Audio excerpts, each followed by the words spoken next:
Katana, Virtues of a Samurai, tells the tale of a student training to be a samurai warrior. Throughout their journey, the student learns about the virtues that are important in becoming a samurai. In Part 1, Honor, Taiko drums set the stage for this powerful opener. Part 2, Compassion, is a beautiful ballad that features alto saxophone soloist Isabella Lanza. Part 3, Justice, is a fast-paced and powerful conclusion to our show.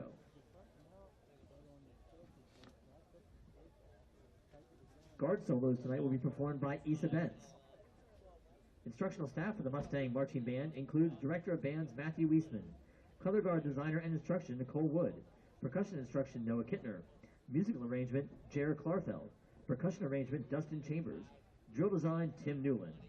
Senior members of the 2023 Mustang Marching Band include Issa Benz, Warren Grove, David LaChance, Colton Miller, and Riley Sheffer. The students and staff would like to take this opportunity to thank the West Perry School District Board of Education, administrators, the West Perry Music Partnership, and the community for their continued support of the program. We hope you enjoy our musical and visual presentation of Katana, Virtues of a Samurai.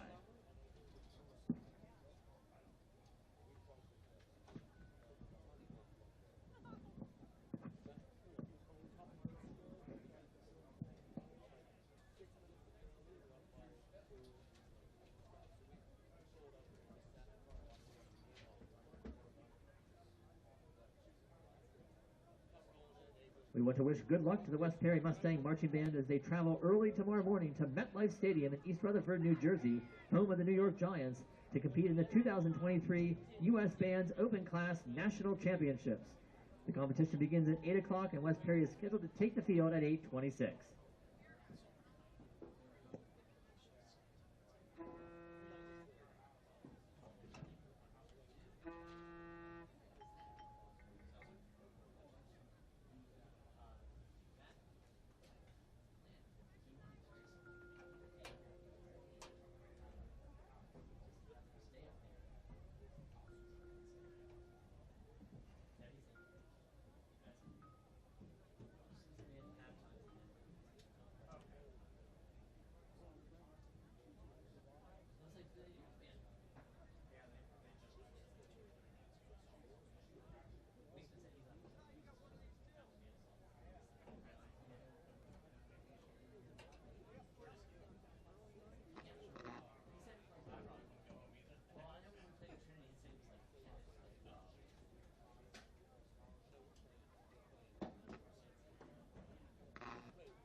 A great performance, possibly for the last time at Mustang Stadium this year, as we are getting set for PIAA District 3 quarterfinal action as the number 3 seed, the West Prairie Mustangs, take on the number 6 seed, Bermudian Springs Eagles, in a quarterfinal matchup. Hello everyone watching on the West Prairie Athletic Department YouTube channel.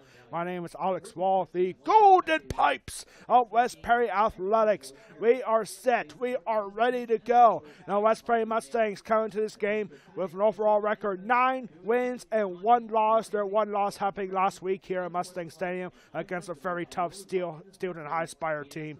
While the Bermudian Springs Eagles, well, they're just lucky to be here today because they are the last team in, and they are coming into this game with an overall record of 6 wins and 4 losses. The Eagles, 6 wins and 1 loss in the York Adams League. The Bermudian Springs Eagles coming off a tough loss in the regular season at home last week, a 35-32 final against Littlestown, who, by the way, Littlestown is in the other quarterfinal in District 3 Class AAA. Littlestown is the number 5 seed, and they are at the number 4 seed, Schuylkill Valley, tonight. We ought to keep a close eye on that other quarterfinal tonight.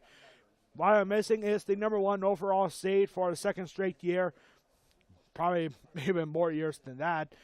And Lancaster Catholic for the 2nd year in a row is the number 2 seed. The Lancaster Catholic Crusaders awaiting the winner of this game here tonight. This is the first ever playoff meeting between these two teams. They have never faced each other in a District 3 playoff game. But this is not the first time they're facing each other in football ever. The last time these two teams met, the Mustangs and the Eagles battled back in 1969. It has been a very long time since these two programs got together. Back in 1969, the Eagles dominated to a 35-6 victory against the Mustangs. West Prairie 9 wins to start the year for the 2nd straight year before losing to Steel High for the 2nd consecutive year, both in the last game of the regular season. West Prairie, by the way, has a chance to make history tonight. We got this information from the Perry County Times newspaper here earlier today. And the Mustangs, with a win here tonight, they will break the all-time Perry County record for most wins in a 2-year stretch. Right now, the Mustangs are tied with the 1952 and 53 Newport Buffaloes teams with 20 wins in 2 years. West Prairie will break that record with a win here tonight. They went 9-1 last year, 9-1 here in the regular season. And they got 2 wins a year ago for the first time in program history in the District 3 playoffs. First being Schuylkill Valley here at home, and then being the undefeated Lancaster Catholic team in the semifinals a year ago. Could they possibly be seeing a similar tournament this year compared to last year? The only difference was last year the Mustangs beat Schuylkill Valley in a quarterfinal matchup here at Mustang Stadium. And we have the starting lineups for you here tonight. Fox 43 is with us here tonight. I'm very excited to see Fox 43 here tonight for West Prairie versus Bermudian Springs. And here is the starting lineups for both teams here in this quarterfinal matchup. The Bermudian Springs Eagles are coached by John Levelsberger in his 3rd season as the head coach. Starting on defense for Bermudian Springs, wearing number 51 is Luke Goldhand. Wearing number 58 is Caden King. Wearing number 59 is Carter Strom. Wearing number 55 is Brody Smith. Number 28 is Niall Lua. Number 2 is Eddie Seabright. Number 32 is Jackson Keffer. Number 30 is Brayden Heller. Number 13 is Jack Gotch. Number 3 is Tyson Carpenter. And number 6 is Colby Watkins. On offense for the Bermudian Springs Eagles, offensive linemen include Carter Storm, Brody Smith, Cole Kemper, Luke Goldhand, and Caden King. The wide receivers for tonight's game, you got Jack Gouch, wearing number 13, Lane Hubbard, wearing number 14, Colby Watkins, wearing number 6, and Gabe Klein, wearing number 12. 3 running backs for the Eagles. You got number 28, Niall Lua. Number 2, Eddie Seabright. Number 31 is Tyler Stahl. And starting at quarterback is a senior, wearing number 3, Tyson Carpenter. And tonight the starting line for the Mustangs, defensive end is number 53, Quade Bowden. Defensive tackles include number 56 and 51, Nick Orman and Caden Sturgeon. And another defensive end is Caleb Cordell. Outside linebackers include Ian Goodling and Brad Hockenberry. Inside linebackers are Jensen Hockenberry Folk and Cody Erno. Defensive backs are Trent Hockenberry, Bryce Smith, and Cole Brown. Starting on offense for the West Perry Mustangs. At left tackle is number 65, Cole Klinger. At left guard is number 62, Caleb Cordell. Center is number 50, Connor Fleischer. Right guard is Foster Meek, wearing number 73. Craig Bowden, number 53, is at right tackle. Tight end is number 15, Cole Brown. Two wide receivers in number 12, Bryce Smith, and number 14, Ian Goodling.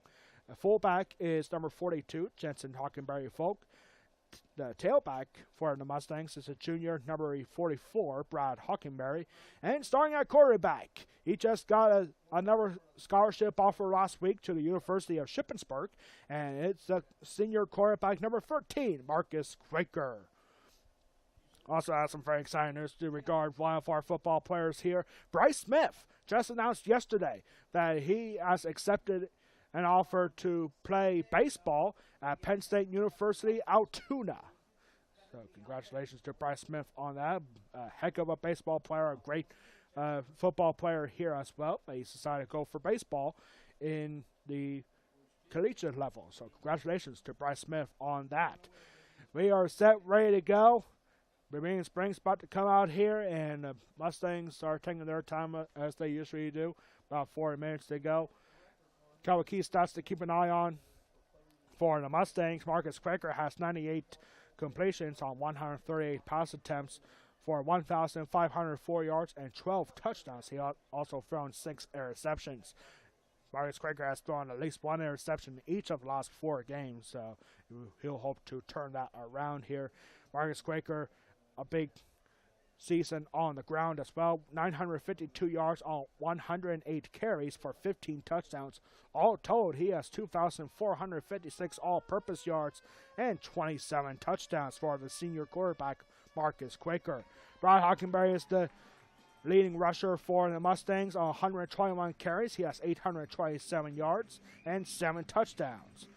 Ian Goodling is the leading receiver, 43 catches for 750 yards and 7 touchdowns. As the Mustangs come out here and they are set, ready to go. And we got key stats for the Bermudian Springs Eagles. The Eagles, not a big passing game, but they've been doing that throughout, as Tyson Carpenter has 56 completions on 98 passing attempts for 1,052 yards, 17 touchdowns, and only 3 interceptions so far this year. Eddie Seabright is the leading rusher for the Eagles. 92 carries for 728 yards and 12 touchdowns. As the Mustangs are making their way onto the field, Bermudian Springs taking their time behind their screen and getting set to go here. The leading receiver for the Bermudian Springs Eagles is Nael Lua. He has 9 catches for 230 yards and 5 touchdowns. Not a big rushing game for the Eagles this year, so expecting a big passing game for Bermudian Springs. The Bermudian Springs Eagles, for the first time since 1969, is taking the field at Mustang Stadium. And we are set. We are getting ready to roll. PIAA District 3 Football AAA quarterfinals. West Perry versus Bermudian Springs about to take place in just a moment. Until we get these coin toss ready and our marching band. A long night coming up for the West Perry Marching Band. They are here tonight. They had a great performance before this game and started the broadcast. You just saw that right here on the West Perry Athletic Power YouTube channel. And the marching band, they'll be leaving at halftime because they have a long night coming up, because West Perry Marching Band tomorrow morning at 8:26 a.m. They will be one of 5 teams performing at MetLife Stadium in East Rutherford, New Jersey. The West Perry Marching Band heading to the U.S. Bands Open Class National Championships tomorrow at MetLife Stadium, home of the New York Jets and New York Giants. That ought to be a lot of fun for them. So we are so excited for our marching band. They won a state championship a couple weeks ago. They finished 5th in the regionals last week. And we are ready to roll here. West Prairie Marching Band. National qualifiers going to MetLife Stadium. How cool is that? That's just awesome. Here is the coin flip results. And Bermudian Springs is going to get the ball first. And that will... So something out of the ordinary there. I don't think that's ever happened here at Mustang Stadium this season where the opposing team gets the ball first. I don't think we saw that at all in the regular season. So we'll be back for our state champion marching band with our national anthem. I encourage you to sing along as our West Perry High School marching band performs the Star Spangled Banner and the West Perry High School alma mater. And now we present with pride our national anthem.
I encourage them to sing along. I didn't say I was going to sing along.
We are set. We are ready to roll.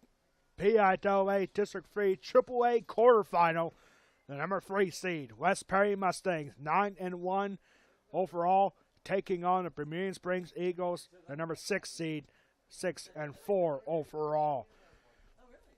Not a very big crowd here tonight, but it is chilly here tonight. I mean, this crowd was massive last week against Steel High. But our game time temperature here at Mustang Stadium at 42 degrees. It's a low cold one, November 3rd, 2023. West Prairie is going to be in the green and white uniforms. West Bermudian Springs in the red and white uniforms. As we are set and ready to go. Ian Goodling about to kick this off. And we are underway here at West Prairie High School. As number 14, where did my rosters go? Here they are. We got number 14 on the carry. That is Lane Hubbard. And he gets it out to past the 20, up to the 25-yard line. And that's where the Eagles will start the opening drive here at Mustang Stadium.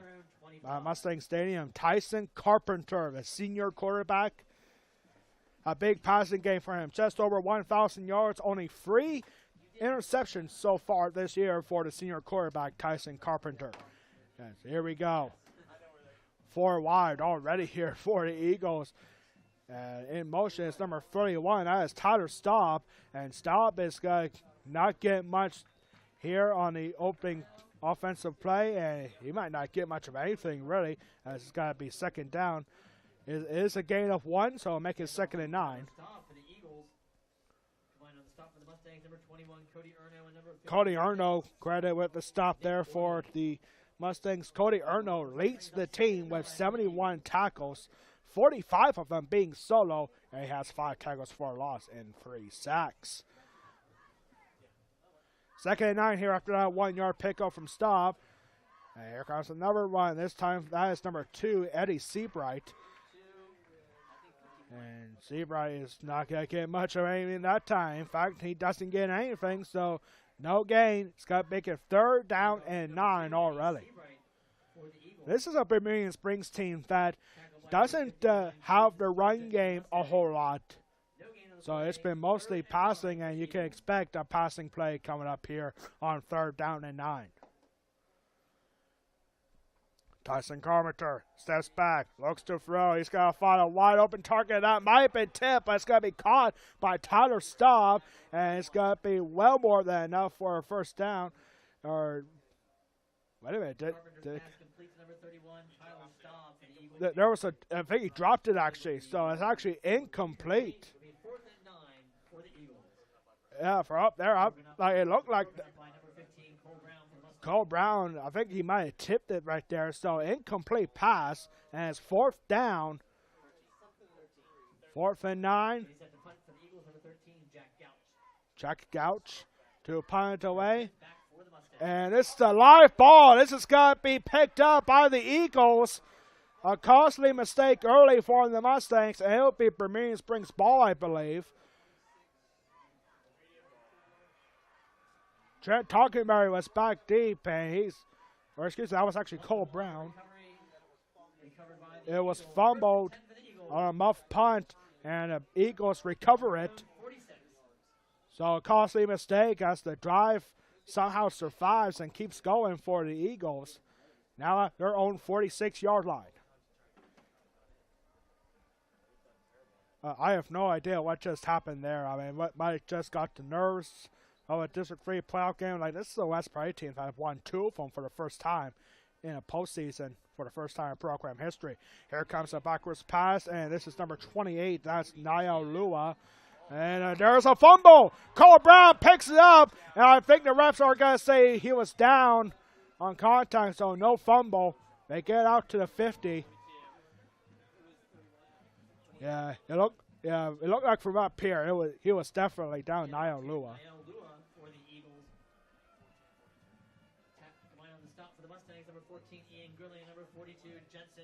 So Ian Gurley and Jensen Hockenberry both on the stop, and yeah.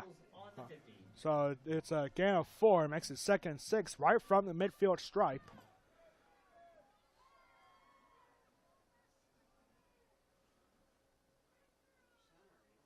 And all the way Tyler Staub, and here's a handoff inside to Eddie Seabright, and Seabright will not get anything. It'll be 3rd down again, right from the 50.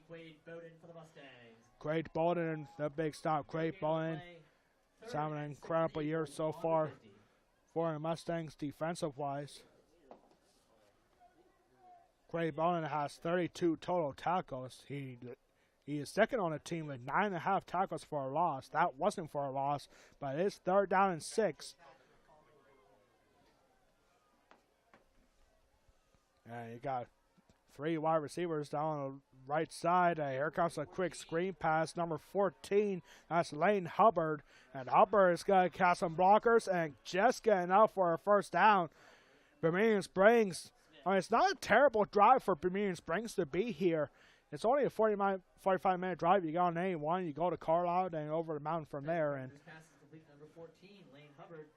so Lane Hubbard.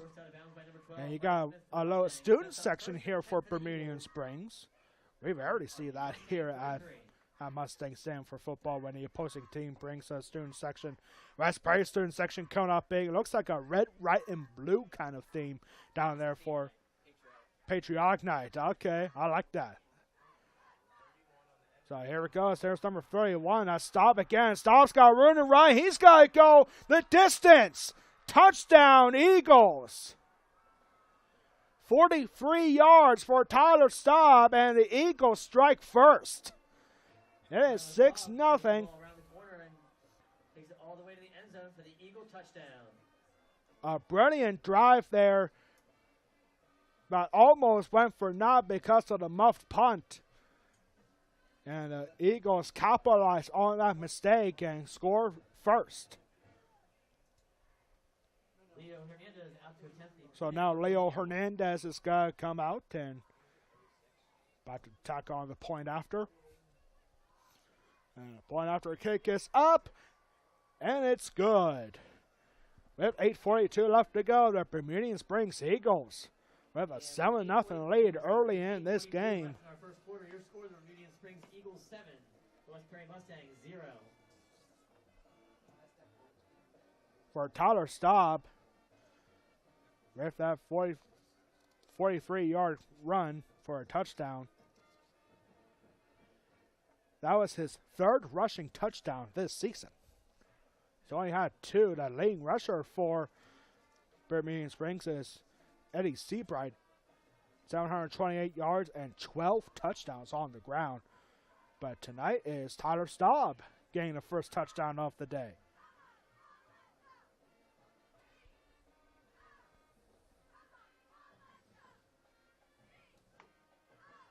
Leo Hernandez getting set to kick for the Eagles. There was a little bit of a timeout there. I don't think they were getting a football ready for this kickoff from the 40. 22. So you see Trent Hockenberry back deep. Hockenberry and Adam Yoder back deep. And Adam Yoder. That's probably trying to mix it up a little bit here tonight. On the kickoff end. And this is going to be taken and muffed again by Trent Hockenberry this time. And Hockenberry able to get back and get it. And he gets out to a 25, and that is where we'll finally get to see Marcus Quaker. Marcus Quaker coming out.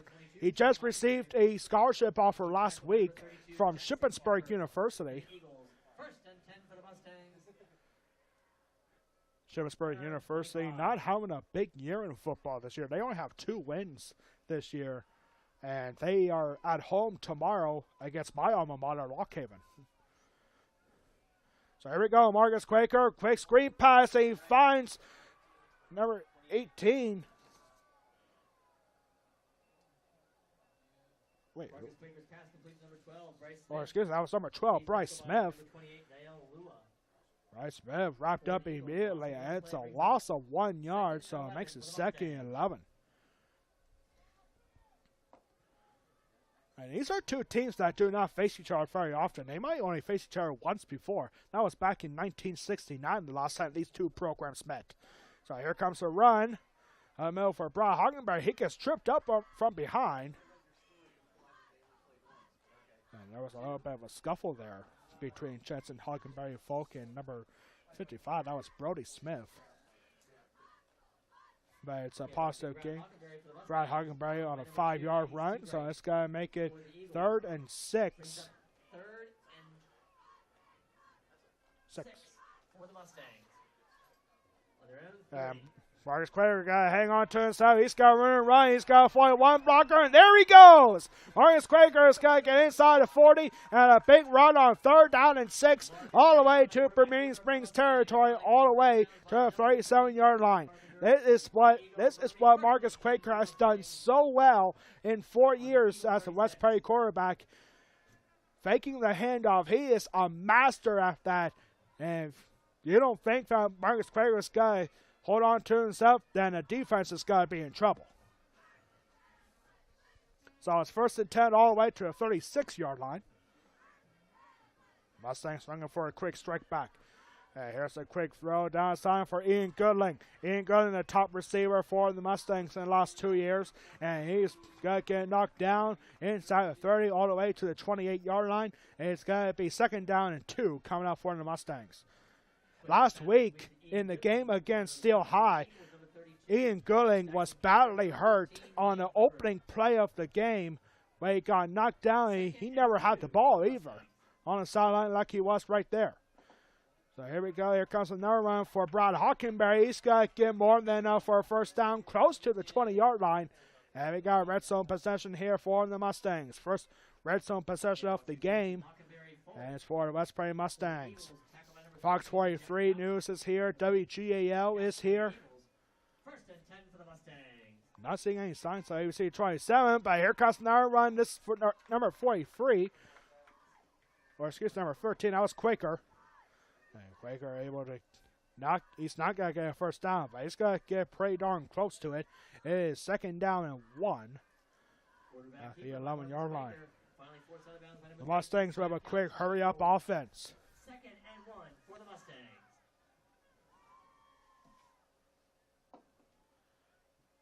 And Marcus Quaker, I formation here for the Mustangs, and it's a handoff here to number 10. That is Grady Riesinger. Handoff to Grady Riesinger. Yeah, Riesinger, he doesn't go for big rushing plays, but he does just get enough inside the 10-yard line all the way to the 8. It is 1st and goal. And here's Brian Hockenberry. Hockenberry's got to go up the middle, and he's in. Touchdown, Mustangs. Brad Hockenberry, 6-yard touchdown run. And it's good for 6 points. 6 yards, 6 points, and Ian Goodling about to tack on the point after.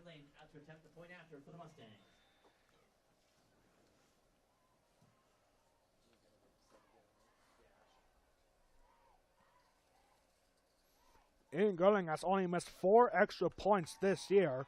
And first one here tonight is good. And we are knotted up at 7-7 with 6:18 to go. Your West Prairie Mustangs 7. The Bermudian Springs Eagles 7. So both teams cashing in for 7 points on their opening drive. Goodling getting set to kick off for the Mustangs. All right, that was a really great first drive for the Mustangs. Quick hurry-up drive. All right, we're not really used to seeing the Mustangs going with a hurry-up offense so early in the game, but they do on their first drive, and it pays off for 7 points.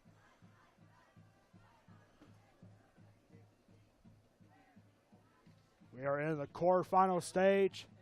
First playoff game for both these teams. From here on out, it is win or go home from here on out.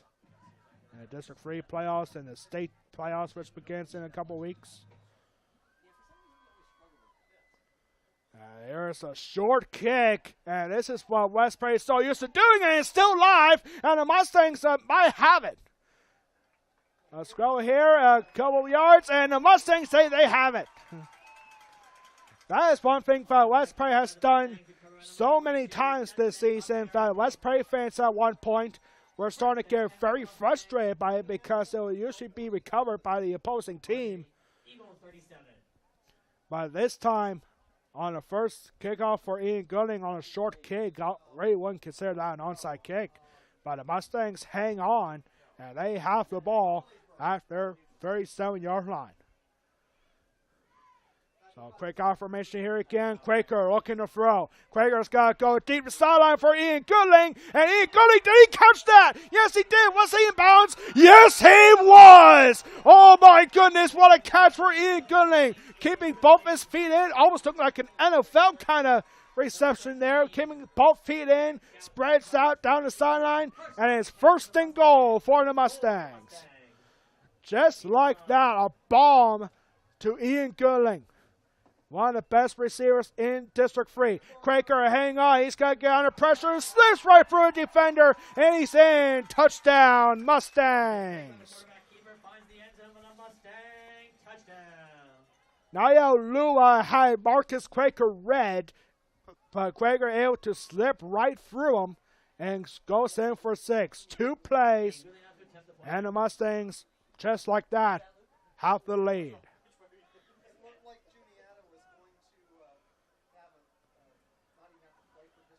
Ian Goodling Just had one extra point. It goes for a second. It goes up, and it goes good. 2 touchdowns in less than a minute. And the Mustangs have a 14-7 lead. As we are right at the halfway point of the first quarter. High-scoring offense early on. 14-7. For West Perry and Bermudian Springs, they only have one common opponent this year. That was Bowling Springs. Back in week 2, Bermudian Springs lost on the road against Bowling Springs. That was a 21-14 final. And then West Perry had Bowling Springs here for homecoming, in which the West Perry Mustangs broke the all-time scoring record in a single game. They scored 72 points. It was a 72-28 final for the Mustangs against Bowling Springs back in week 6. That was also West Perry's homecoming game. So here we go, and another short kick, and this time it's got to be hung on by the Eagles, specifically by number 30. That is Braden Heller. Last week, Ian Gulling and the Mustangs did not go for the short kick at all last week because they did not want to get the ball in the hands of the top quarterback in Pennsylvania history, Alex Irby, last week. Alex Irby, by the way, last week, this past Monday, announced his decision where he wants to play college ball. He's going to be playing at the United States Naval Academy. Good for Alex Irby, really. He's a good kid, good player. And here comes another run. This is Braden Heller.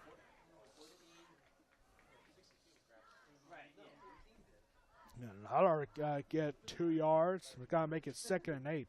Handoff to number 30, Braden Heller for the Eagles. Combined on the stop for the Mustangs. Number 14, Ian Goodling. And number 62, Caleb Cordell.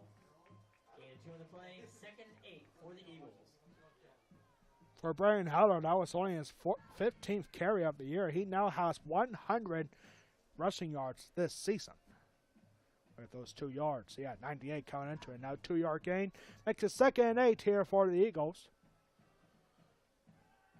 Here's Carpenter. Carpenter looking to throw. He finds a wide open man down the sideline. And he wrapped up immediately. Looks like it's good for another 2 yards. Cody Erno on the stop. Carpenter's pass complete to number 12, Gabe Klein. That was Gabe Klein on the receiving end. Number 44, Brad Hockenberry. Number 21, Cody Erno. Brings up 3rd and 7 for the Eagles. So Gabe Klein makes it 3rd and 6. Back-to-back plays for 2 yards. And motion man. And Carpenter hangs on. He's got a throw and does go down incomplete. He was looking for Eddie Seabright. And it'll be 4th down. Number 53 on the pressure. That was Quade Bowden.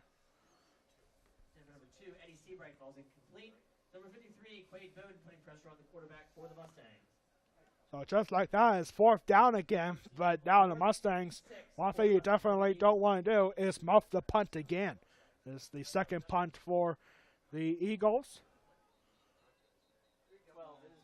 And there was a whistle, there was a flag. Jack Gouch was getting the punt away. It was offside called against West Perry. I think it was Bryce. It was actually Brad Hockenberry, but fortunately it was 4th and 6. That does not make it a 1st down. Instead, it makes it 4th and 1. And now the offense is coming back up on the field. The offense back on for the Eagles. They're deciding to go for this here on 4th and 1 from their own 45-yard line. This is a big decision here from the 3rd-year head coach, John Levelsberger. 4th and 1, and the offense is on the field. And the man in motion, he's got to get it. That's Braden Heller, and this has got to be close. I think the Eagles have it. See where they spot the ball. Braden Heller is just going to get it now for a 1st down. So the big risk pays off for the Eagles. A fresh set of downs, 1st and 10 from the 46. 46.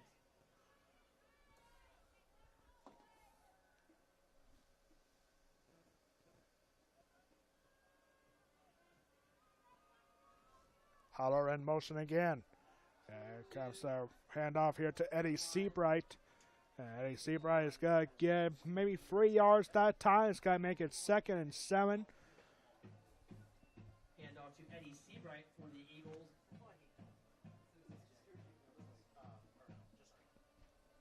Tackle by number 21, West Pair Frankie Burke, cheerleaders Mustangs. getting into this game. Coming up on next Wednesday night, the West Pair cheerleading squad is going to be at Newport High School for the Perry County Competitive Spirit Competition next Wednesday. It's a very exciting time for that. And here comes a deep ball intended for Heller, and Heller is just out of reach and falls incomplete. That was a nice play call there for the Eagles, but it does not go well as the shot from Tyson Carpenter just out of reach. Oh, Braden Heller. 3rd and 7 for the Eagles. Braden Heller is not listed as an offensive starter for the Eagles, but he is getting some plays here on offense for the Bermudian Springs Eagles. 3:53 to go, 3rd and 7 coming up for the Eagles. 4 wide. Heller once again in motion. And Carter's got to get under heavy pressure. Craig Bowden go right after him. And he throws last second. Now this got to be caught. There's a fly. That's got to be a late hit, I believe, on the Mustangs by great catch from Colby Watkins.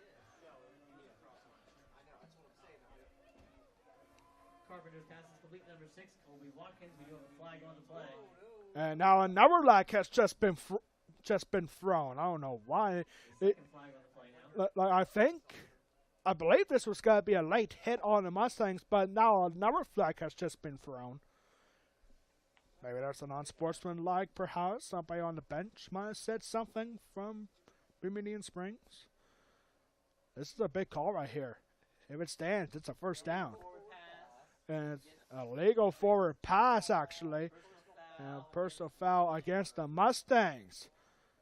So they offset. I believe they do.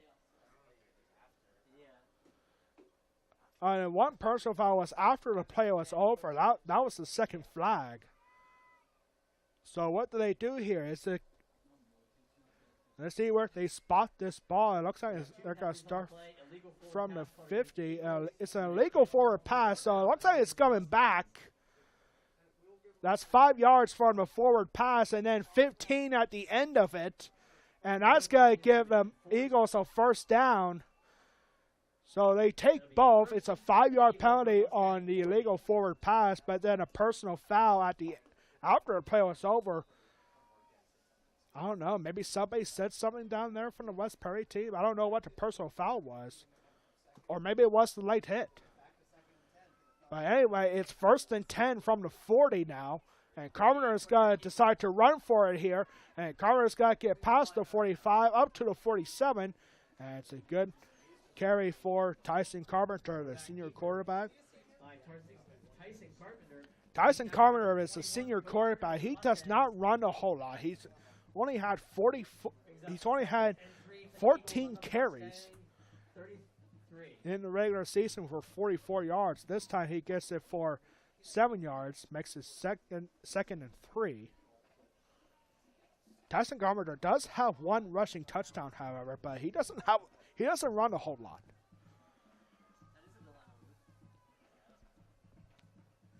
Motion here, a handoff to Tyler Staub. Tyler Staub is going to get up and past the 30, and that will be enough for a first down. Eagles. Handoff to number 31, Tyler Staub for the Eagles.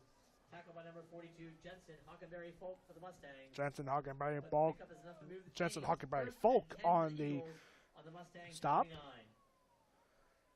And it's now 1st and 10 for the Eagles after Mustang 29. Bermudian Springs trying to get right back into this game. And they can tie it up with a touchdown here in the first quarter.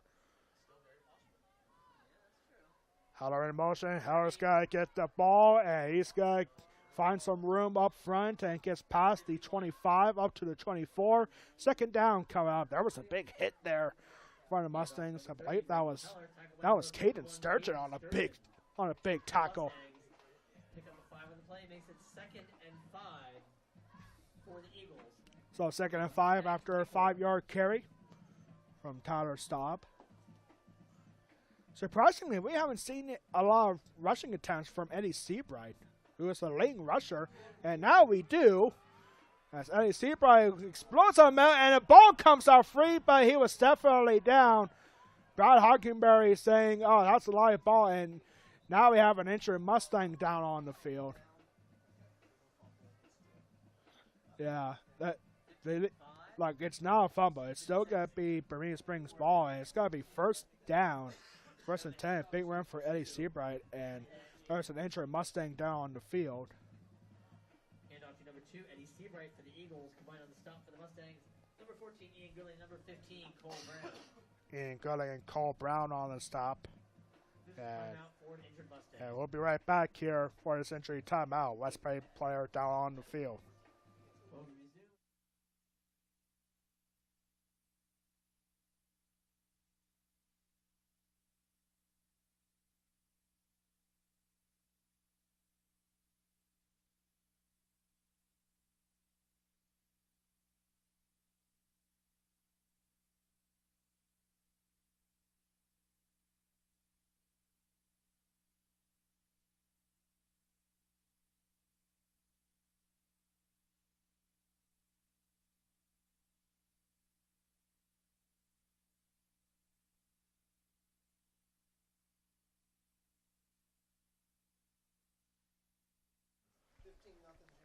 So the injured player is Nick Orman for West Perry, number 56. He is a junior for the Mustangs, and it looks like this might be a leg injury, apparent leg injury.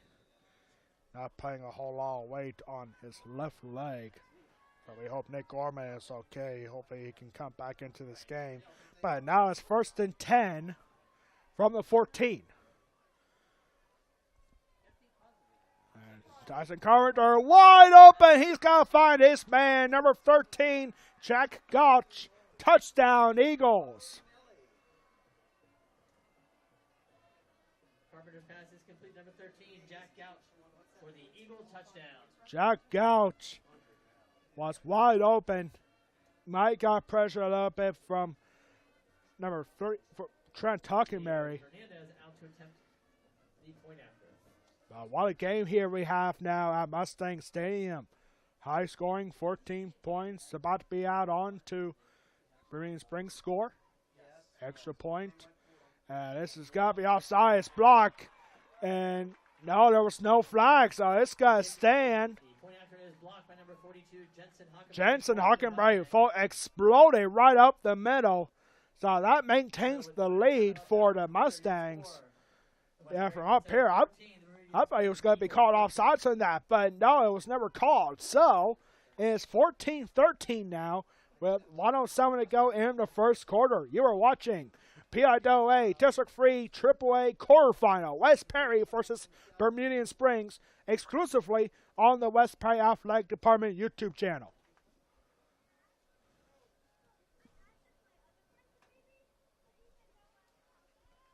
Leo Hernandez getting set to kick for the Eagles.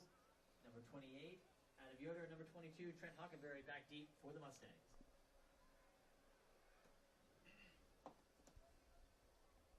We are back here now, getting set for the kickoff. What a game we have here, ladies and gentlemen.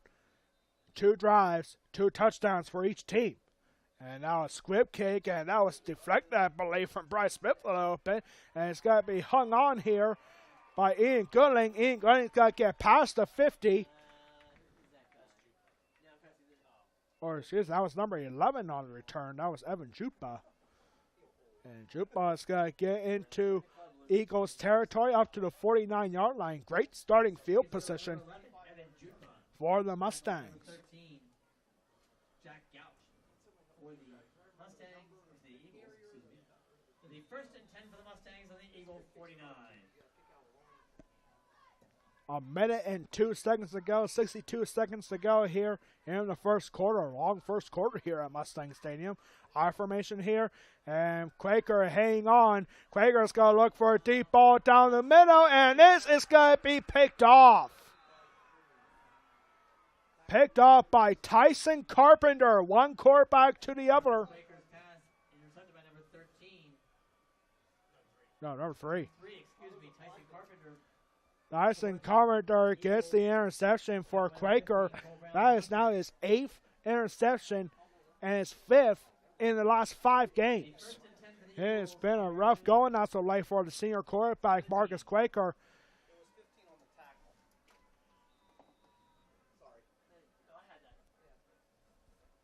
So now the Eagles have a chance to take the lead right back. They start off this game with a quick drive that was extended thanks to a muffed punt from the Mustangs. As pressure starting to get to the West Prairie Mustangs a little bit. Here comes the handoff, and this is number 2, Eddie Seabright. Seabright's got to get maybe just enough for a first down, and if not, it's got to be second down and short. Number 2, Eddie Seabright. Stopped by number 14, Ian Goodlane for the Mustangs. 2nd and 1 for the Eagles. So it's a 9-yard gain, second down and 1. See if the Eagles decide to go for one more play before the end of the first quarter.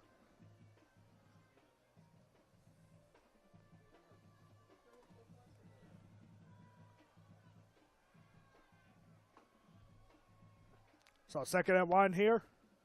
Heller in motion. And this is Seabright again. He's got to get just enough for a first down. Seems like the rushing game is working tonight for the Eagles. It hasn't been a really big rushing game at all this season for Bermudian Springs, but it's working tonight, and it's a 1-point game. After the first quarter, you were watching West Prairie football against Bermudian Springs Eagles, PIAA District 3 AAA quarterfinal, exclusively on the West Prairie Athletic Department YouTube channel. We'll be right back for the start of the second quarter here at Mustang Stadium.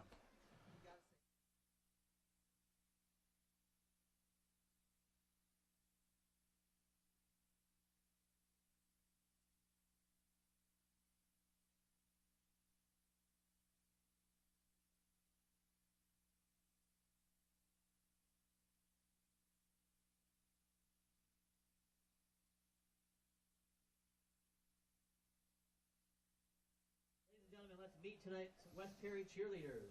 Senior Caitlin Anderson. Senior Abigail Smith. Senior Mallory Vaughn. Getting set here for the second quarter. And here's our West Prairie Athletic Department trivia question of the game.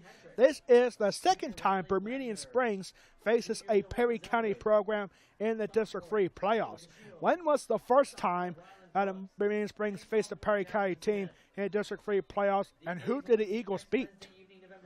We'll have that answer for you coming up at halftime. And here comes a quick run here for number 38. Or 28, that was Niall Lua. And Jensen Hawker ready for on the stop. Once again, your trivia question today. This is the second time that Bermudian Springs faces a Perry County program in the District 3 football playoffs. When was the first time, and who did the Eagles face? We'll have that answer for you coming up on the West Prairie Athletic Department halftime report. Seabright with a 3-yard gain. And 2nd and 7, and looks like we're going to have an officials timeout here. There seems to be an issue with equipment for Eddie Seabright.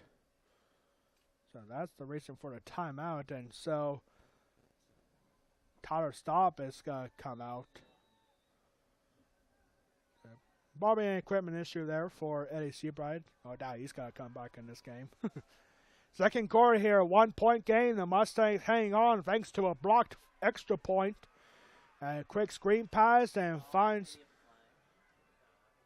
somebody, but there's no flags. I thought there was for a second, but there wasn't. That was Jack Gouch on the receiving end. And big gain on the screen makes it 1st and 10 from the Bermudian Springs 47-yard line.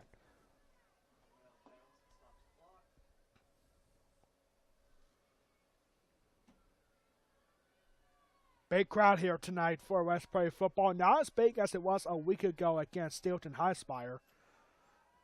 But here comes Carpenter. He gets under heavy pressure, caught by Eddie Seabright. And Seabright's got to lose a couple of yards that time. Carpenter's pass complete to number 2, Eddie Seabright. He's tackled by number 42, Jensen Hockenberry Folk on the stop. And it's a loss of 1. So it makes it 2nd and 11. That's the first play of negative yardage for the Bermudian Springs Eagles. 2nd and 11 coming up. These are two quarterbacks that rarely get sacked. Marcus Quaker and Tyson Carpenter. And there was movement up there at the line. We're going to have a penalty marker down. And it's offsides against the Mustangs. This has been a problem all season for the West Prairie Mustangs with these offsides calls and the false starts on top of that on offense. It really has been a struggle for the Mustangs this season. But it's still 2nd down, makes it second down and 6 now.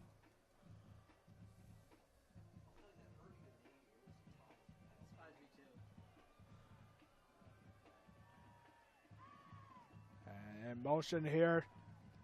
That's Tyler Staub. And Staub has got to get up to 50. A big tackle there. And it looked like number 21 had the ball there for a minute. Cody Erno thought he had the ball. But no, he was down again.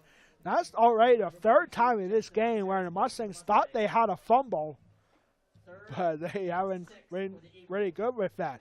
Bermudian Springs has only lost 4 fumbles this season. That's probably only losing 2 so far this year.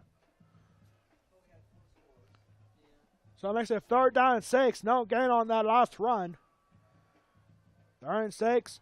Carpenter looking to throw. Carpenter has got to get under heavy pressure from Craig Bolden. He's looking for Seabright on the short pass. And that will fall incomplete. Even if it was caught by Seabright, it wouldn't have been 1st down. So it makes it 4th down and 6, and now the Eagles are going to be forced to punt. That was kind of a sloppy drive, really, for both of those teams. I mean, the Eagles had some momentum, but they had a couple of penalties there, including offsides. And Mustangs not really doing a whole lot, but it ends up well for the Mustangs if they can hang on to this punt this time. And this is high up, and Bryce Smith has just got to let this ball go.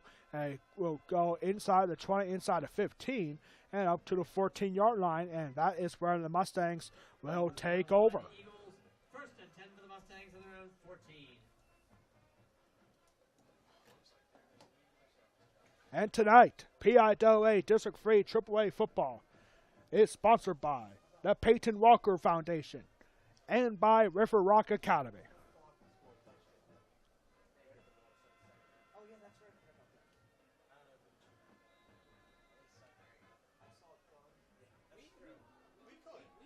$9:14 to go in the 2nd quarter. Just getting started here. 1-point lead for the Mustangs. And a quick handoff to Grady Riesinger.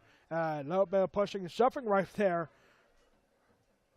from the Mustangs. Number 65, Cole Klinger. Number 55, Brody Smith. A little pushing and shoving right there, but no fouls. That was a big problem for Steelton High Spire last week. A lot of unsportsmanlike conducts last week against the Mustangs. None so far here. Only 1 personal foul on the Mustangs. Quick screen pass to Ian Goodling. Ian Goodling's got blockers. He's got room to run. And Goodling, or excuse me, that was Brad Hockenberry actually. And Hockenberry's got to get up close to the 40-yard line. And up to the 39.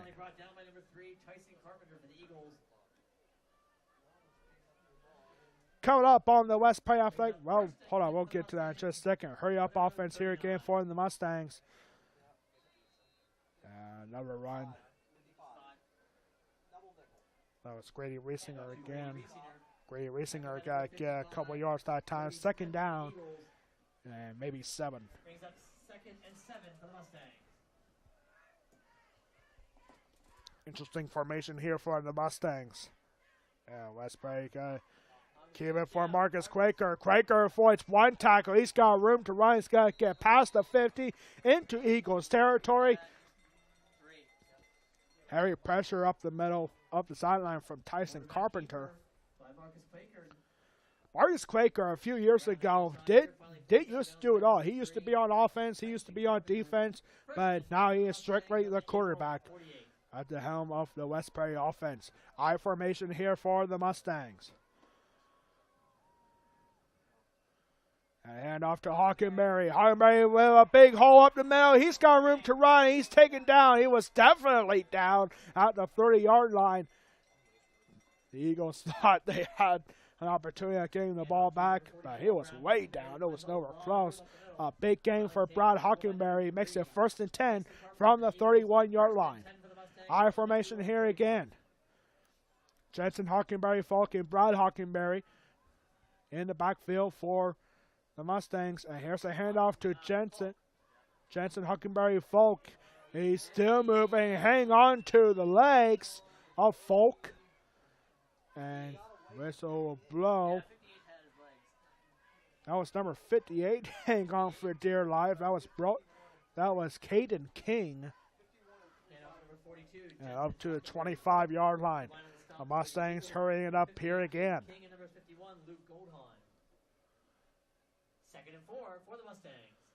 And here's Grady Riesinger again. And Riesinger's got to get up to 20. And it's a red zone possession. 1st and 10 coming up for the Mustangs at the 19-yard line, it looks like. 1st and 10 for the Mustangs. At the 20, actually. On the Eagle 20. And head off here to Riesinger. No, Quaker's got to hang on to it again. He's got a corner. He's got a stiff arm one defender. And he'll be pushed back a little bit. But he gets up to the 15, 5-yard carry for Marcus Quaker. He was looking at the end zone right there. Keeper by Marcus Quaker. Forced out of bounds by number 14. Great stop. Potentially saving a touchdown was number 14, Lane Hubbard.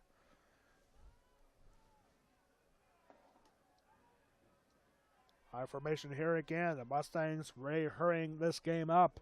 Here's Brad Hockenberry. He's got a cut for a couple defenders, and he's in! Touchdown, Mustangs! Brad Hockenberry, 15-yard carry, and it's good for 6. The Mustangs extend their lead. Yeah, 1-point lead. Now it's a touchdown lead. Now making 8 points for Ian Goodling. Once again, Ian Goodling has only missed 4 extra points this season. 7 for 10 on field goals. He hasn't had a lot of field goal attempts this year. Point after is up, and it's good. 8-point game here at Mustang Stadium. The Westbury Mustangs, the number 3 seed, now with a 21-13 lead with 6:41 to go. Coming up on the Westbury Athletic Department halftime report, we'll look at some scores from around the District 3 playoffs. And we'll have a marching band performance from the Bermudian Springs Eagles marching unit. We'll have their performance here at halftime. And maybe some first half stats from both teams. And our scores from around the District 3 playoffs. And our trivia question, our answer to it. All that and more coming up on the Westbury Athletic Department halftime report.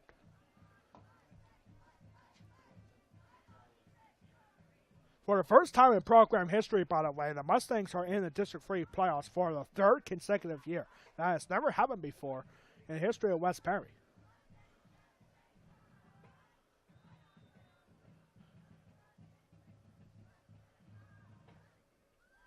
There's a kickoff here inside the 20. And that'll be taken. That was number 14. Number 14 is Lane Hubbard. The kick is fielded by number 14, Lane Hubbard, for the Eagles. Brought down by number 12, Bryce Smith for the Mustangs. Set up 1st and 10 for the Eagles on their own 33. We see a couple of people wearing Lancaster Catholic gear, so it looks like Lancaster Catholic, some people are here tonight. Potentially looking at who is going to face the Lancaster Catholic Crusaders next week at York Springs. That'll be next Friday night in the District 3 quarterfinals. Winner of this game faces the Lancaster Catholic Crusaders. And here comes a wide open look and hung on there by Niall Lua. And Lua is going to get up past the 40. Yeah, actually right at the 40. Big first play on offense on this drive for the Eagles. All the way to the 40. Trent Hockenberry on the stop. That's the biggest play. That's the biggest passing play for the Eagles so far in this game. And it's good for a bunch of yards and all the way up to the 40. Into Westbury territory again. And here's a run here for Eddie Seabright. And Seabright's not going to get much of anything that time. A late push right there from the Eagles player. That was Quade Bowden on the stop. Quade Bowden having himself a big day here tonight. He's getting closer and closer to his season high for total tackles in a single game here tonight.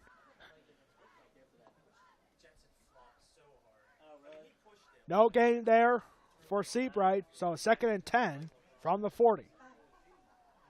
5.5 minutes to go in the second quarter.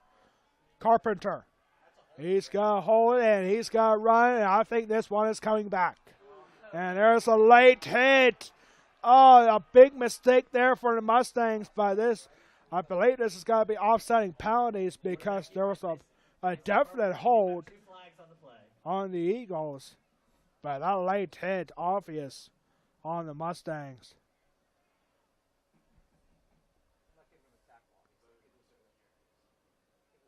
So now the officials getting together on this one. The holding was obvious, but we saw that from a mile away. And then a late hit, even more obvious.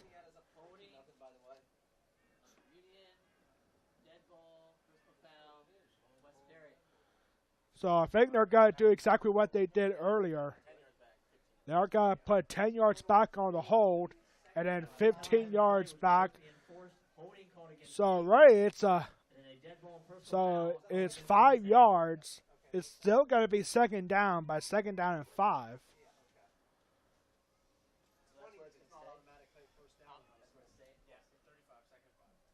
After the penalties are marked off, it is 2nd and 5 for the Eagles from the Mustang 35. Yeah, that's the second time we saw those penalties. Not really offsetting, like they were enforced together. This time it was the other way around. The Eagles at the offensive hold and then a late hit on the Mustangs. Here comes a run here for Niall Lua. And Lua's going to lose a yard that time. It'll be 3rd and 6 with 5 minutes to go in the second quarter. We have 6 District 3 championships to hand out, and the first one will be handed out tomorrow in Class 1A. The Steelton High Spire Steamrollers, 10-0, tomorrow afternoon at 1 o'clock, taking on the number 2 seed Halifax Wildcats. That could be a very lopsided game there tomorrow at Steel High. There's a run here for Niall Lua again. He gets a couple yards, but not going to be near enough for a first down.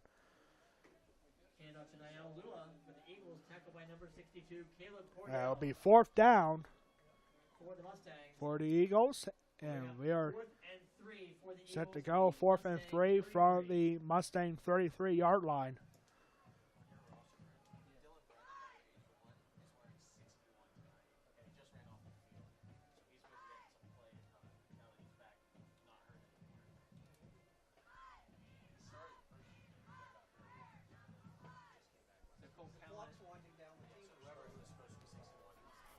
Marion Springs taking their time. They have the offense on the field. They're going for this on 4th and 3, and there's a run for Seabright, and Seabright's got to get well more than enough for a first down. That's the second 4th down conversion for the Eagles in this game, and it makes it 1st and 10 from the Mustang 22-yard line.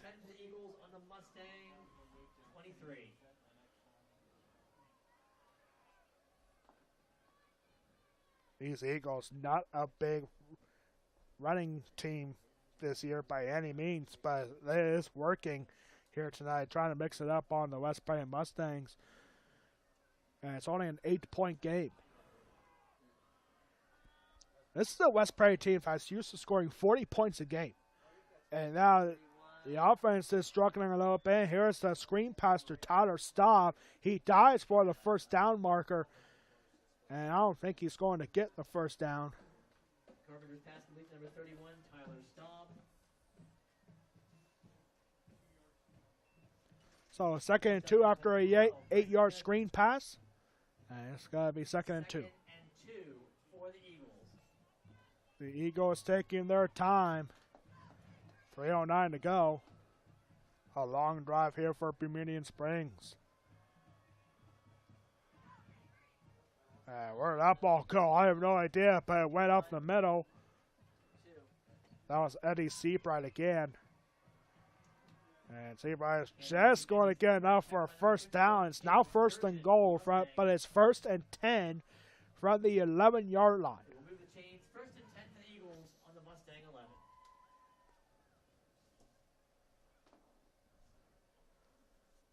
A long drive continues here for Bermudian Springs Eagles. Potentially looking for a touchdown and maybe a 2-point conversion to tie it up.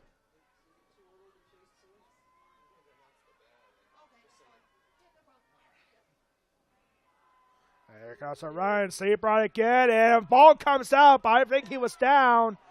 Mustang fans are starting to get frustrated up here in the stands because that is now the 4th time that the Eagles let go of the ball, but every single time he has been down. And these are quite obvious. I don't know what these fans up here are seeing, but they're down every single time. So it's 2nd and 2 after an 8-yard run from Seabright. Drive continues here.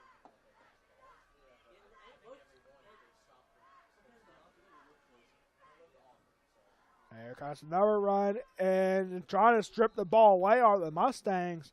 And this has got to be pushed back by 1 or 2 yards. And now a timeout is going to be called for the Mustangs. That was Tyler Staub on the run. And he loses a couple of yards there. It's got to be 3rd down and 5. After this West Prairie timeout, 1:46 to go.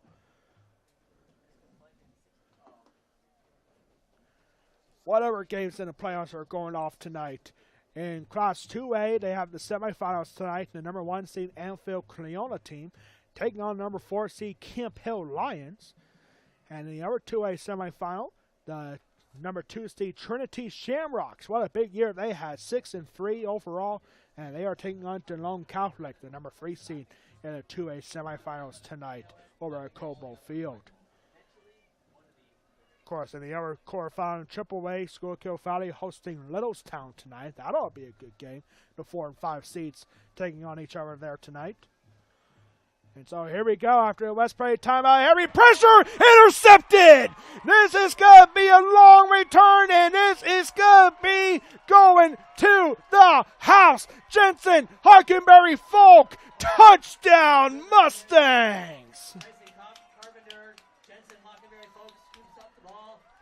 Picked up 88 yards. Jensen Hockenberry Folk pops it up. Tyson Carpenter was heavily pressured with 3 Mustangs around them. One of them had to make the grab, and 2 blockers behind. Jensen Hockenberry Folk, 88 yards for a touchdown. That was the... Yeah, that's a definite interception because it was up in the air and never touched the ground.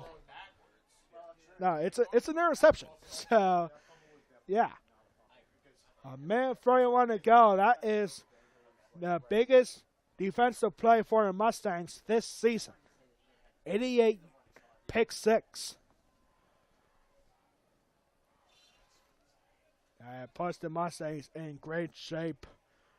Bermudian Springs Eagles fans have gone silent. Extra point for Ian Goodling is up, and it is good.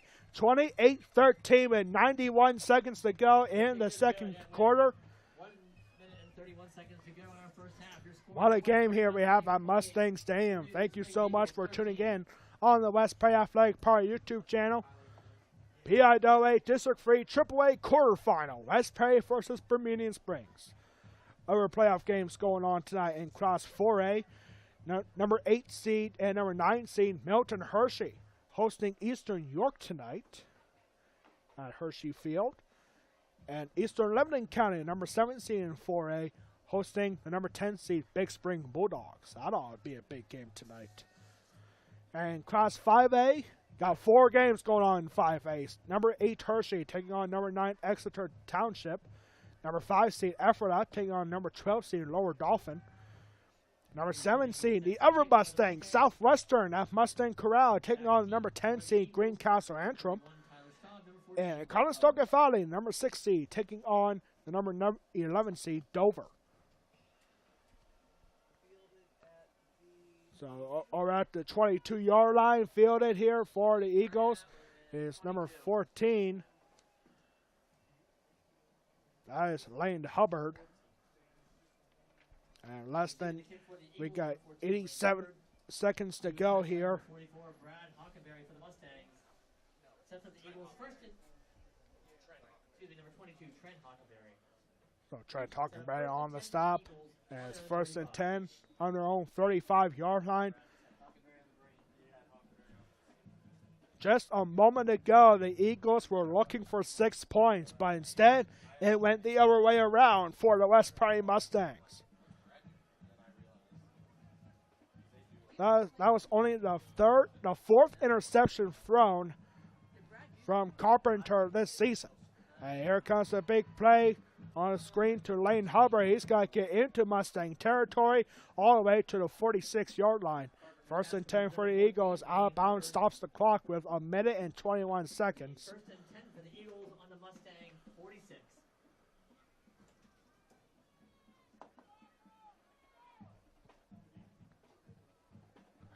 Seems like this has been a very long game so far in this game. We're not even at halftime yet. 1 minute, 21 seconds. First and 10, Eagles. And Carpenter looking for another quick throw. He's got to find a target.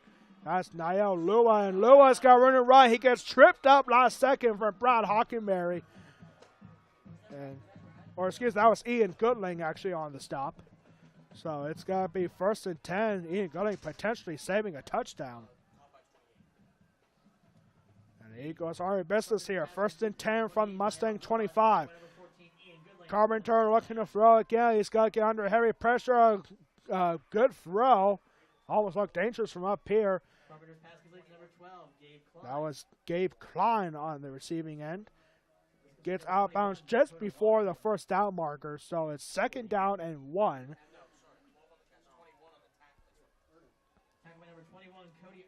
Cody Erno on the stop. Pushing Gabe Klein out of bounds. So 2nd and 1.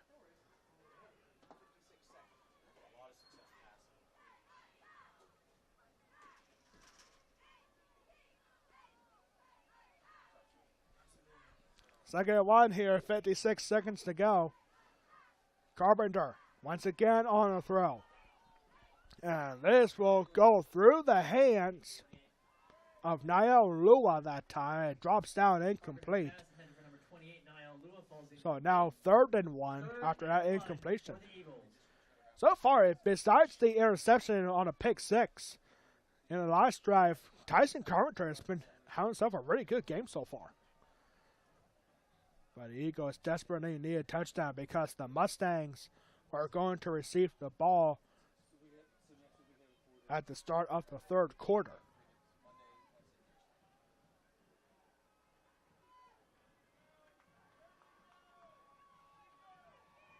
And Carpenter, a train wreck, and almost intercepted by Cody Erno. And Erno saying, oh, that was a haul, that was interference. But no, it does not go that way, buddy, as this is going to fall incomplete. Cody Erno had a chance at the interception, but it goes down incomplete. It does make it 4th down, however, 4th and 1. I think the Eagles are going to go for it here. I wasn't surprised, but yeah, I mean, the Eagles had 2 4th-down conversions already in this game. Now 4th and 1, especially down by 15. I think you might have to go for this. They don't necessarily have to go for the end zone here because Bermudian Springs, they still have all 3 timeouts. So here we go. 4th down and 1. The offense staying on the field. Tyson Carpenter. And we're going to have a whistle timeout call here for Bermudian Springs. Definitely a big call coming up here for the head coach for Bermudian Springs, John Levelsberger.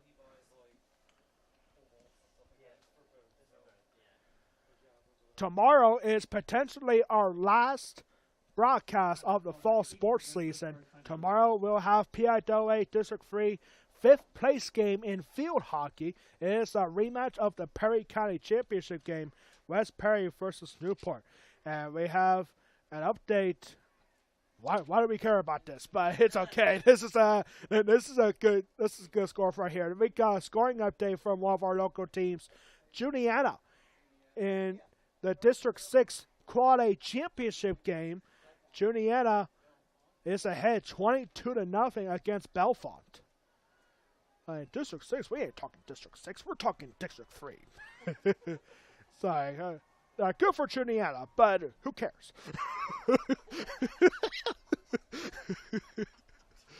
I hope I don't get suspended for saying that. Here we go, 4th and 1. Here's a run, and that's not going to do it. Niall Lua stopped for a loss of a couple of yards, and it'll be a turnover on downs. And the Mustangs will take over. Handoff to number 28, Niall Lua, but he's stopped by number 62, Caleb Cordell for the Mustangs. Caleb Cordell with the big stop. And if I was West Perry right here, I'd be just taking a knee right here and take us to halftime because, West Perry's got to get the ball to start the second quarter, or third quarter, excuse me. So, yeah.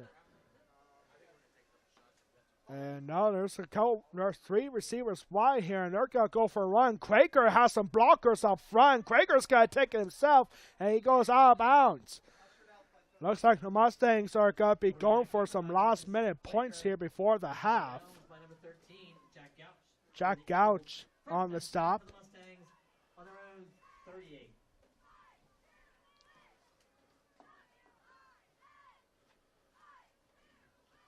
So a big first down there. That was a real good keeper for Marcus Quaker, getting some blockers up in front down the sideline. Gets a big chunk of yardage for a first down and 10 at the Mustangs 38. Quaker, and a ball pops free, and the Eagles have it. Yes, they do. It's a bad snap there. Markey just flat out dropped it right there. And it's recovered by number 58,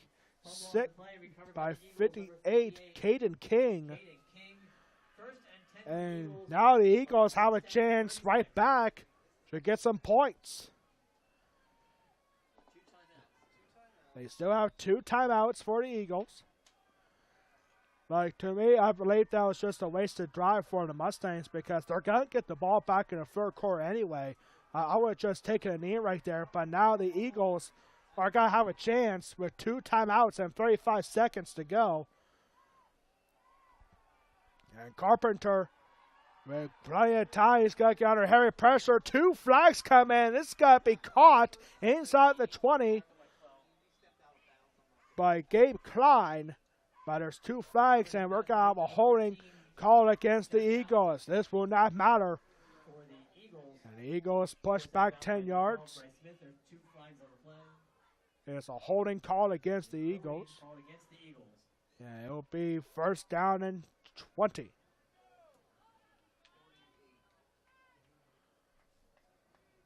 Actually, it's got to go all the way back to the 47-yard line. It must have been 10 yards from the spot of the foul.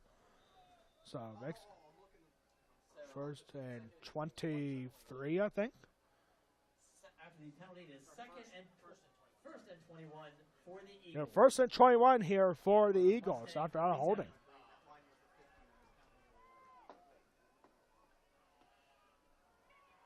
Carpenter under heavy pressure. He avoids one tackle. Now he's going to take all of it. He gets back to the original line of scrimmage and steps out of bounds. And it'll be second down and manageable for the Eagles with 18 seconds to go. Tyson Carpenter, the senior quarterback, was under heavy pressure. And he gets back to the original line of scrimmage and more. It's got to be second down and 6. Second and 6 for the Eagles on the Mustang 32. I have a hard time seeing that down low. It can be tough, especially when the light is right. It kind of glare on it. I missed that light that we had. Eagles with a smart drive coming. Here comes Carpenter looking to throw again. He finds his target once again. That's 14, Lane Hubbard. Hubbard's got to get just enough for a first down and up to the 20-yard line. In fact, make it the 18-yard line. Another red zone possession here for the Eagles. I mean, this is a really good drive right now. Like, yeah, you have one bad holding penalty, but now the Mustangs are going to take a timeout because now the Eagles have a red zone possession from the 18. They have 12 seconds to go. Still at 2 timeouts. I don't think it's really gotten out of that much unless that they go for a field goal.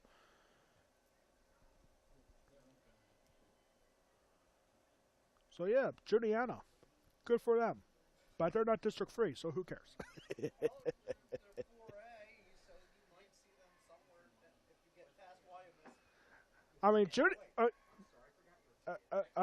Juliana, like, they used to be in 2A. Way back then, and they also used to be in District 3 even. Yes, they did. You know the story how that happened? I can tell it if you want to. Well, that'll be a good halftime story. Sit down, children, and we'll tell you how Juliana became a District 6 school. Yeah, but interesting fact, Juliana did, in fact, used to be a school in District 3. Then they left to join District 6, along with all the other Juliana County schools. So here we go, first and 10 from the 18-yard line. Mustang fans making noise. Carpenter, 4 wide here, and he's got to get under heavy pressure. A couple of good blocks. Quade Bolden coming after him, and that will be out. That'll be knocked out of bounds. It was an incomplete pass. Actually, one of the officials saying that he stepped out of bounds before he throwing it. Either way, it's got to be second down. And now there are 3 seconds to go here. Second and 10 for the Eagles. So this will be the last play of the first half. Finally, it's been a long first half here. High school doesn't have the out in the pocket, does it? I know for years. This Bermudian Springs team is not a field goal kicking team. And they are going to go for this here. This will end the first half. And timeout. And no, it's a delay of game called against the Eagles. Delay game called against the Eagles. So there is still time left. 3 seconds on the clock. 3 seconds. We're about to be put back on the clock. Makes it 3 seconds.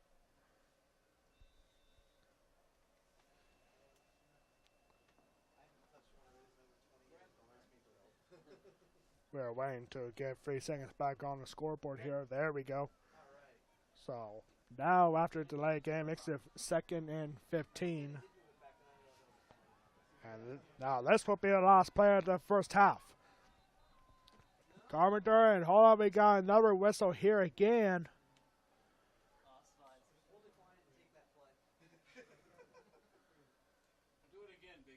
And now we're going to do it again, as this is going to be offsides called against the Mustangs.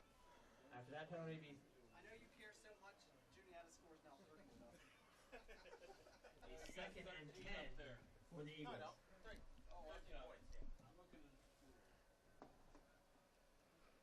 offsides on the defense. So now back to 2nd and 10 after that offsides. Sounds like Juliet just scored again. Woohoo.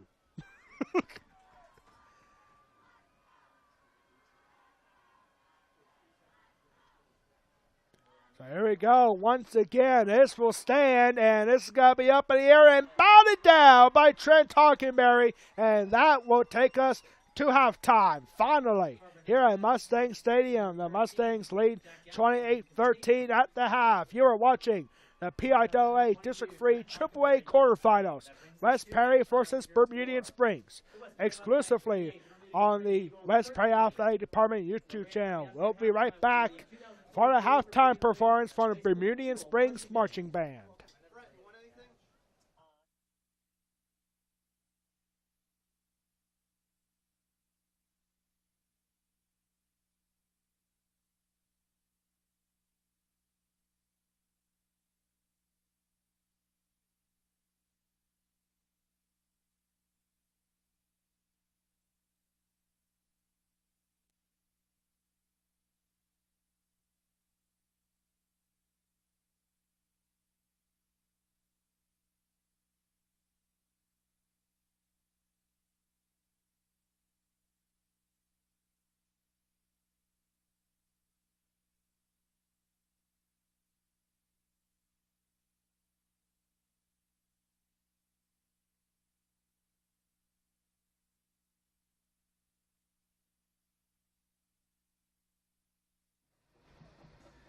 And now, making their way onto the field for your halftime entertainment, the Bermudian Springs High School Marching Band. The Bermudian Springs High School Marching Band is proud to present the Fab 4 Mystery Tour, featuring the music of the Beatles. Selections include Magical Mystery Tour, Eleanor Rigby, Blackbird, Yesterday, Sgt. Pepper's Lonely Hearts Club Band, and The End. The marching band is directed by Dr. Derek Boyce, Assistant Director Sierra Creech, Percussion Instructor Chris Boyer, Color Guard Instructor Megan Zielinski, General Arrangements by John Malaskis, Music Arrangements by Tom Wallace and Richard Salcedo. The marching band would like to thank the Bermudian Springs School District Board of Directors, Administrators, Music Boosters, families, and friends for their support. Thank you for a great 2023 season.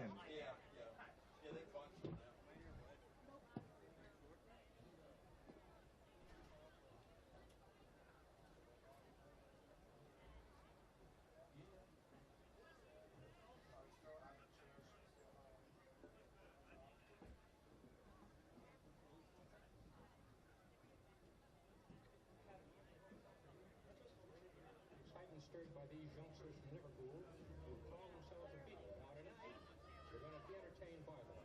So, ladies and gentlemen, the Beatles, Beatles, Beatles.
Baseball team anymore.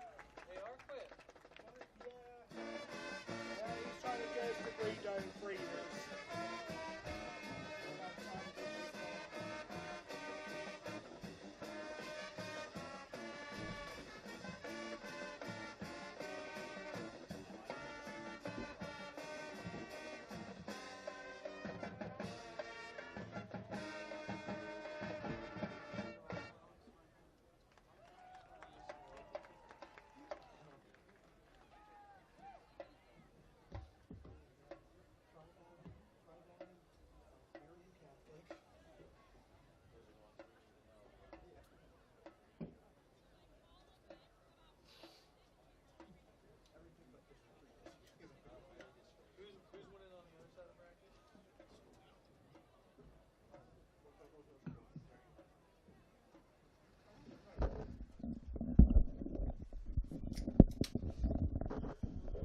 Good halftime performance for Bermudian Springs Eagles Marching Band. Once again, best of luck to the West Perry Marching Band tomorrow. They are in the U.S. Bands Open Class National Championships tomorrow at MetLife Stadium in East Rutherford, New Jersey. Very exciting time. West Perry Marching Band are leaving right now, so they can try to get some sleep tonight. And somebody is about to become a big winner on 50-50. I actually played tonight for once. I haven't played all year until now. So somebody's about to become maybe $100 richer.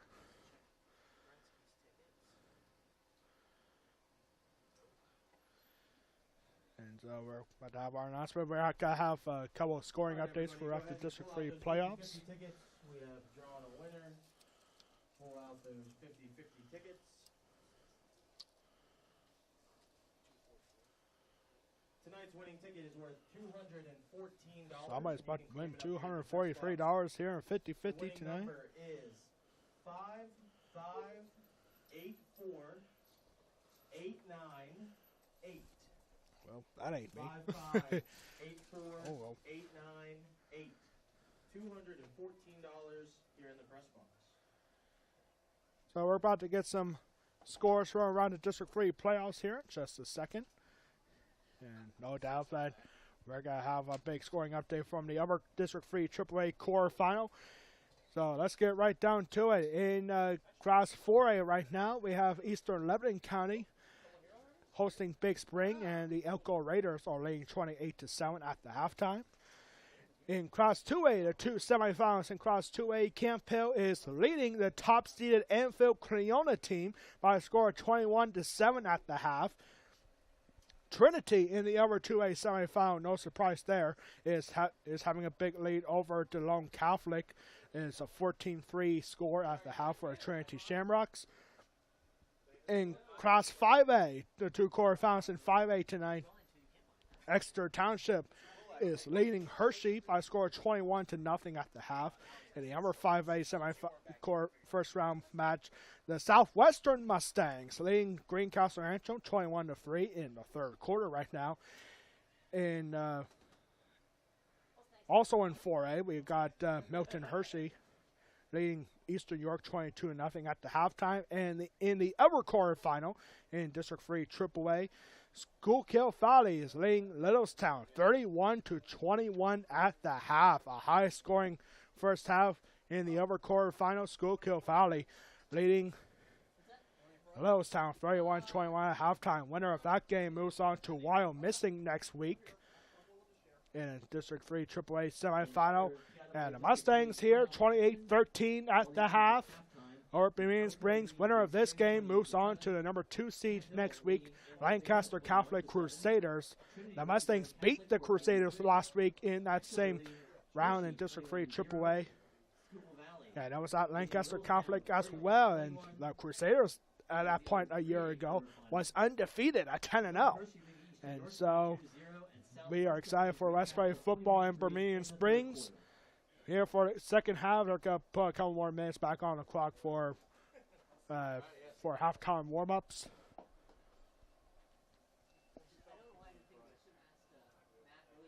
And tomorrow is very likely going to be our last broadcast of the 2023 fall sports season. We will have fifth place game in the PIAA District 3 field hockey.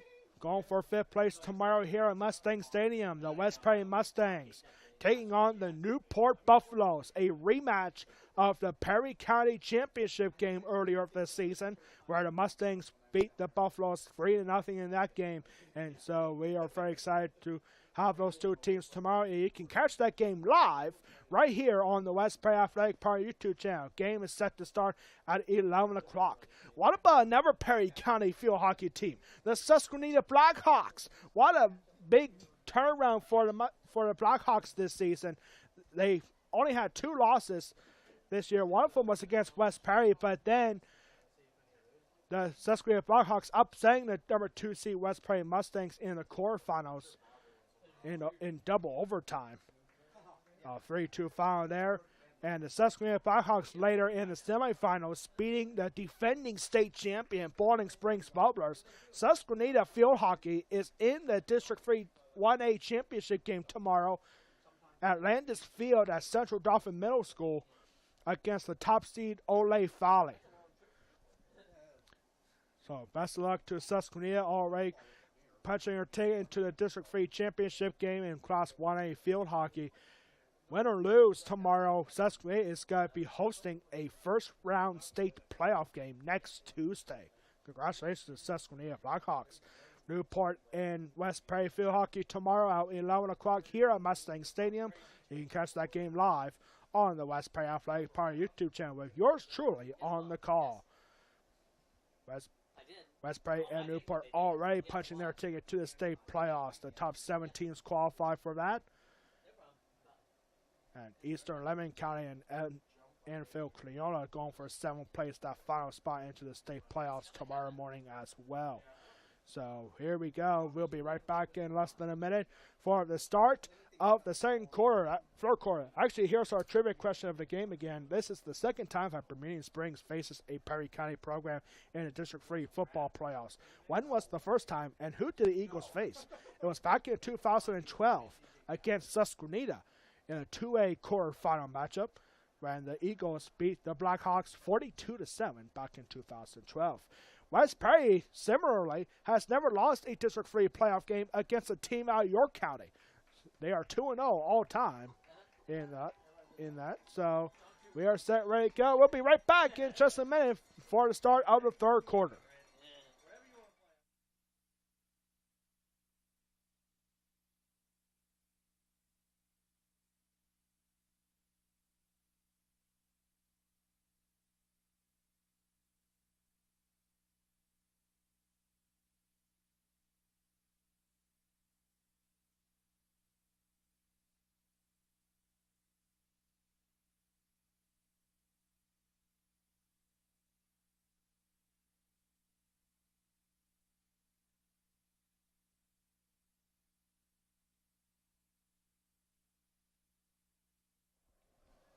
we are back here getting set for the third quarter. Mustangs with a 15-point lead. Fox 43 is here. WGAL 8 is here as well. Not seeing anybody from ABC 27 here. I could be wrong on that. But for up here, it doesn't look like it. Now, one thing I'm kind of disappointed about tonight, there's no deep fried Oreos here tonight. Where are the deep fried Oreos? They're not here tonight. I'm kind of sad by that. There is still hope for the West Prairie Mustangs. They get a win here tonight, then they go on Lancaster Catholic. And if they win that game and while missing loses their semifinal next week, then West Prairie will host the District 3 Championship game in 2 weeks. And onside kick here for the Eagles. West Prairie wasn't ready for it, and the Eagles have it. What a great start, catching the Mustangs off guard. It's recovered by number 31 for the Eagles. Onside kick recovered by number 32, Jackson Keffer. Actually, 32. That's Jackson Keffer. First and 10 for the Eagles on the Mustangs 49. And that was unexpected. The Mustangs have never had to deal with that before at the start of the second half. So now the Eagles, who had the ball to start up the first half, now gets the ball on the onside kick in the second half. Pretty much right at the midfield mark. And first and 10 for the Eagles. Tyson Carpenter.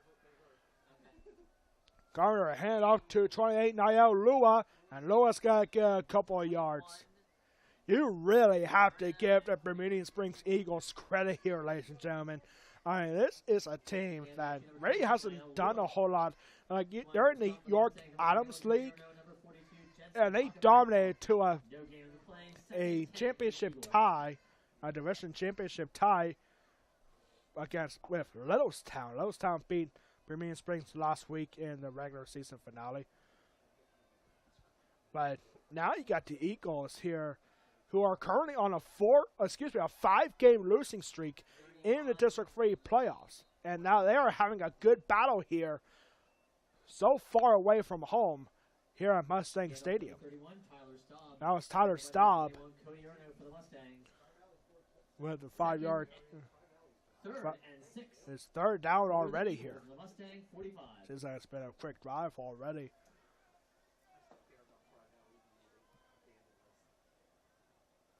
So here we go, 3rd and 6 from the 45. West Prairie defense looking for a big stop here. They have not had 3 and out so far against Bermudian Springs. And here comes the deep pass, and that gets deflected, I believe, by Bryce Smith, and falls incomplete.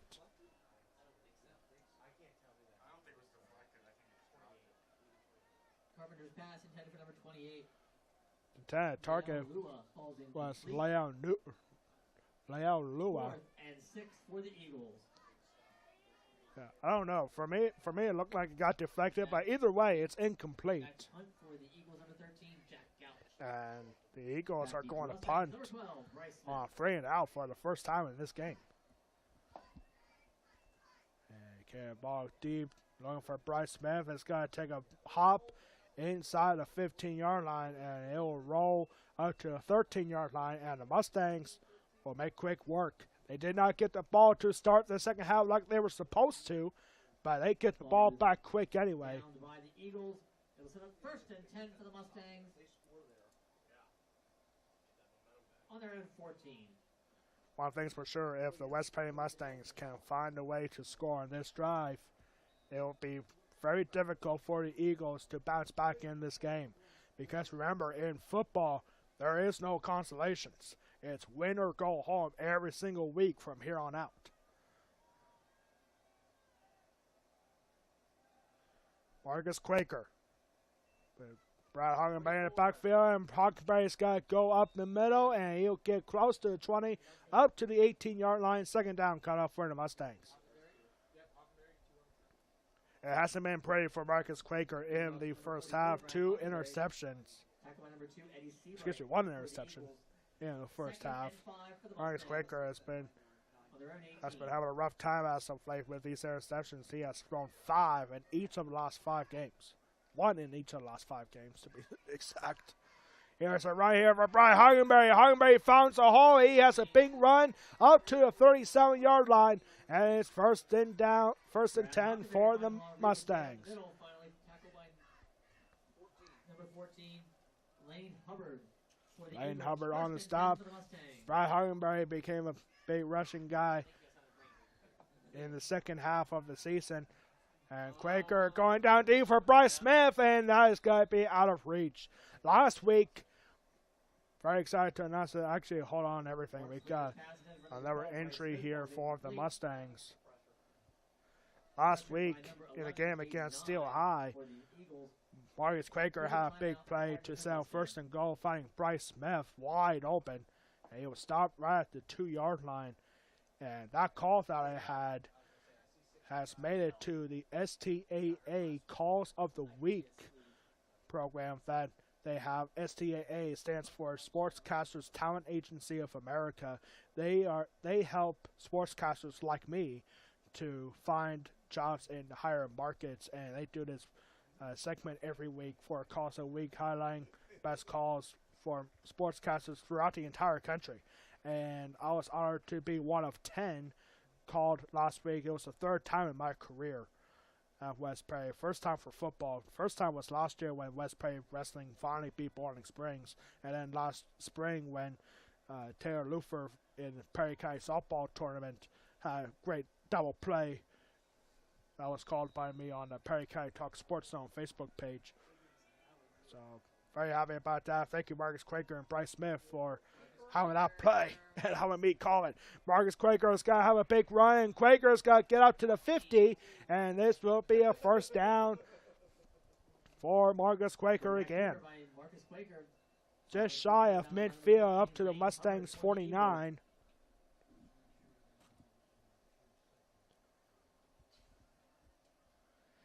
And once again, tomorrow is very likely going to be our last broadcast of the fall sports season, where we have West Prairie Field Hockey in the 5th place field hockey game against the Newport Buffaloes, a rematch of the Perry County Championship game. And Brad Hagenberry is going to get the run. He gets into Bermudian Springs territory, but a flag comes in. I think this one is going to be coming back. I think there was a hold there on the Mustangs, and indeed it is.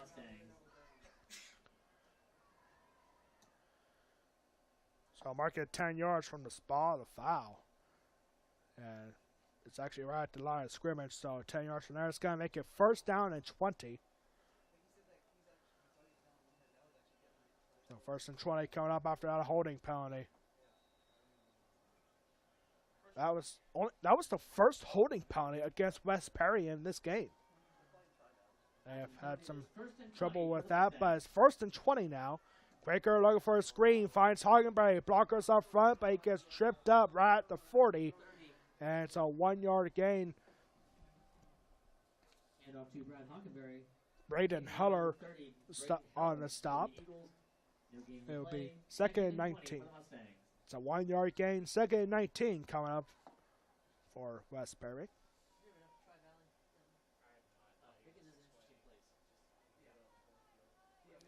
One thing that I found very interesting about the District 3 playoffs is 6A.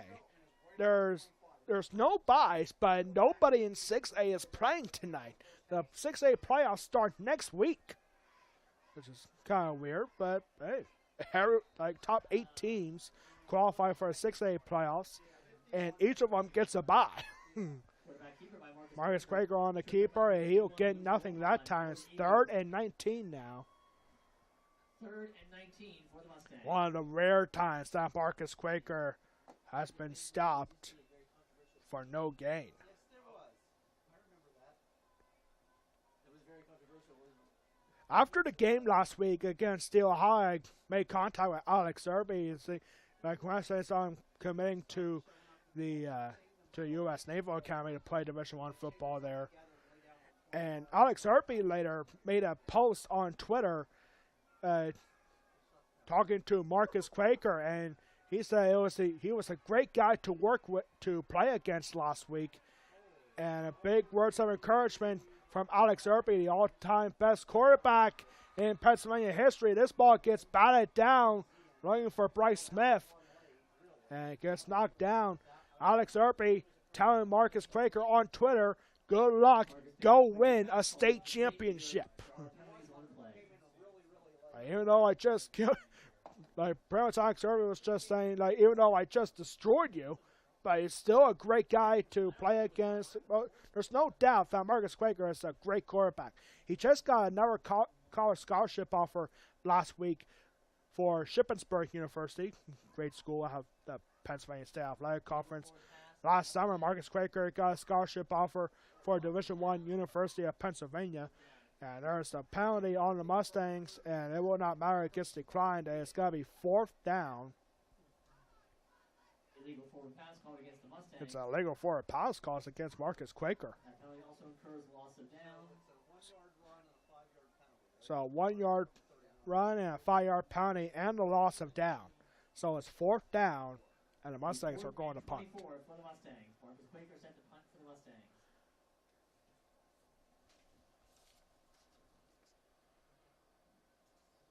Marcus Quaker this season has only punted the ball 7 times. And this will be his first tonight, unless he decides to go for something, which he has done before. The great example of that was in a Week 3 matchup against Juniata, when West Praise Marcus Quaker had a punt from deep in his own end zone, and he decided to throw it for 40 yards deep and a 1st down. The fair catch is called here on this punt and marked at the 30-yard line.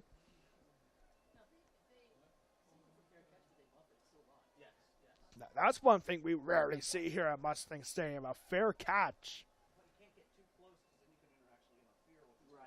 And so it'll be 1st and 10 for the Eagles at their own 30.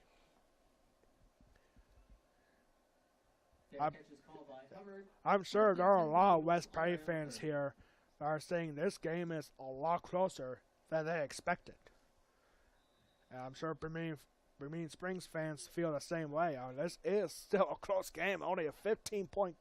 It's only a 2-possession game for the Mustangs. And if you're Lancaster Catholic right now, you gotta be excited. They might want a rematch against West Perry next week. And here's Carpenter. Carpenter going down the sideline looking for number 2, Eddie Seabright. And that pass goes out of reach of Seabright. Incomplete. 2nd down. Tyson Carpenter's pass intended for Eddie Seabright falls incomplete. 2nd and 10 for the Eagles. So here's the situation I was going to ask you. Yeah. So, we had a 4th and 8 on the Line Mountain 44. Yeah, there's a big line of smoke. That's coming from the grill outside the concession stand. That's something we're used to seeing, and I bet that smoke smells really good. It smells like burgers and hot dogs and chicken. Yummy, yummy, yummy, yummy, yummy. 2nd down and 10. And Carpenter, he's got to get, actually that was number 31 on the run. Tyler Staub gets wrapped up from behind from Cody Erno. And Staub has got to get a couple of yards.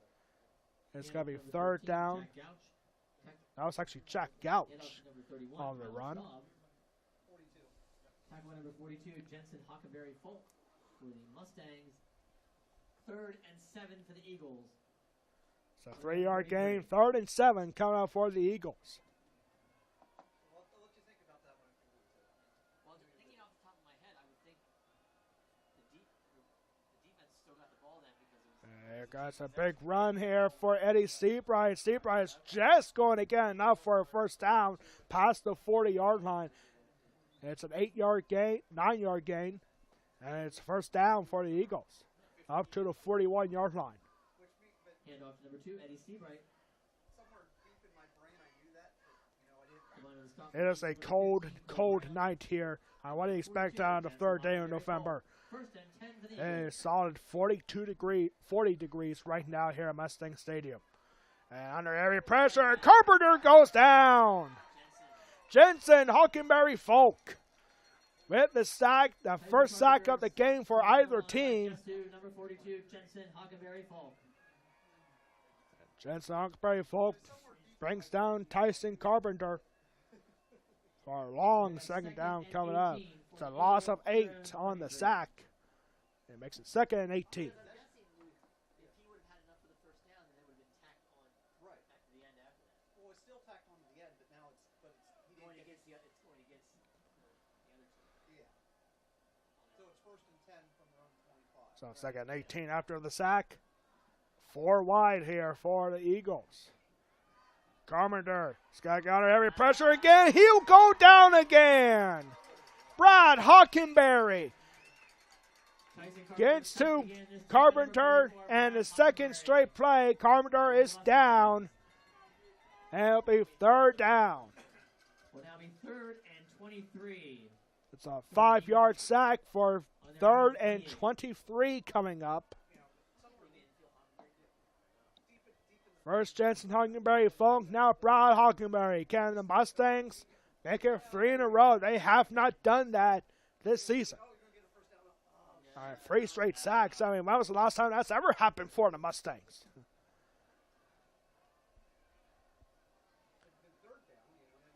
Two wide, man in motion, and it's got to be a short run. This will not be a sack this time. That was Lyle Lua.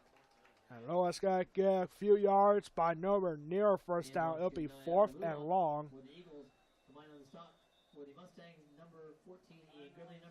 Timeout here for an injured Mustang. We'll be right back to announce who it is. Injured player down for the Mustangs. We'll be right back after this injury timeout. 4th and 18 for the Eagles.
And we are back here now. That was Cody Erno, and it looked like it was a cramp, actually, as he stormed right back up. Kind of a weird night for a cramp, too. I mean, it's cold outside. But now here we go, 4th down, and the Eagles are going to punt away.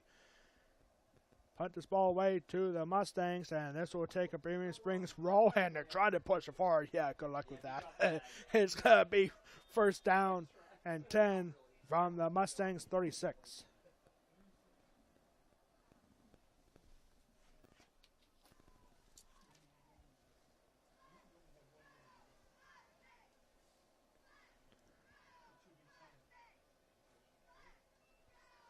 So 1st and 10 coming up for the Mustangs. Marcus Quaker is trying to break this game open. And with a touchdown, they can do just that on this drive.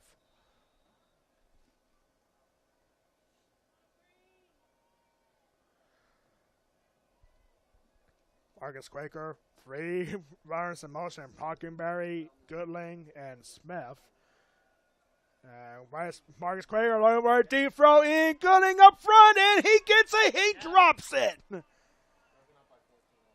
Good coverage. That was the battle of the 14s. Ian Goodling heavily pressured by Lane Hubbard. 14 on 14. That was good coverage. Ian Goodling was open, up in front of everybody. But last second effort from Lane Hubbard prevents the catch from being made. That will be 2nd down.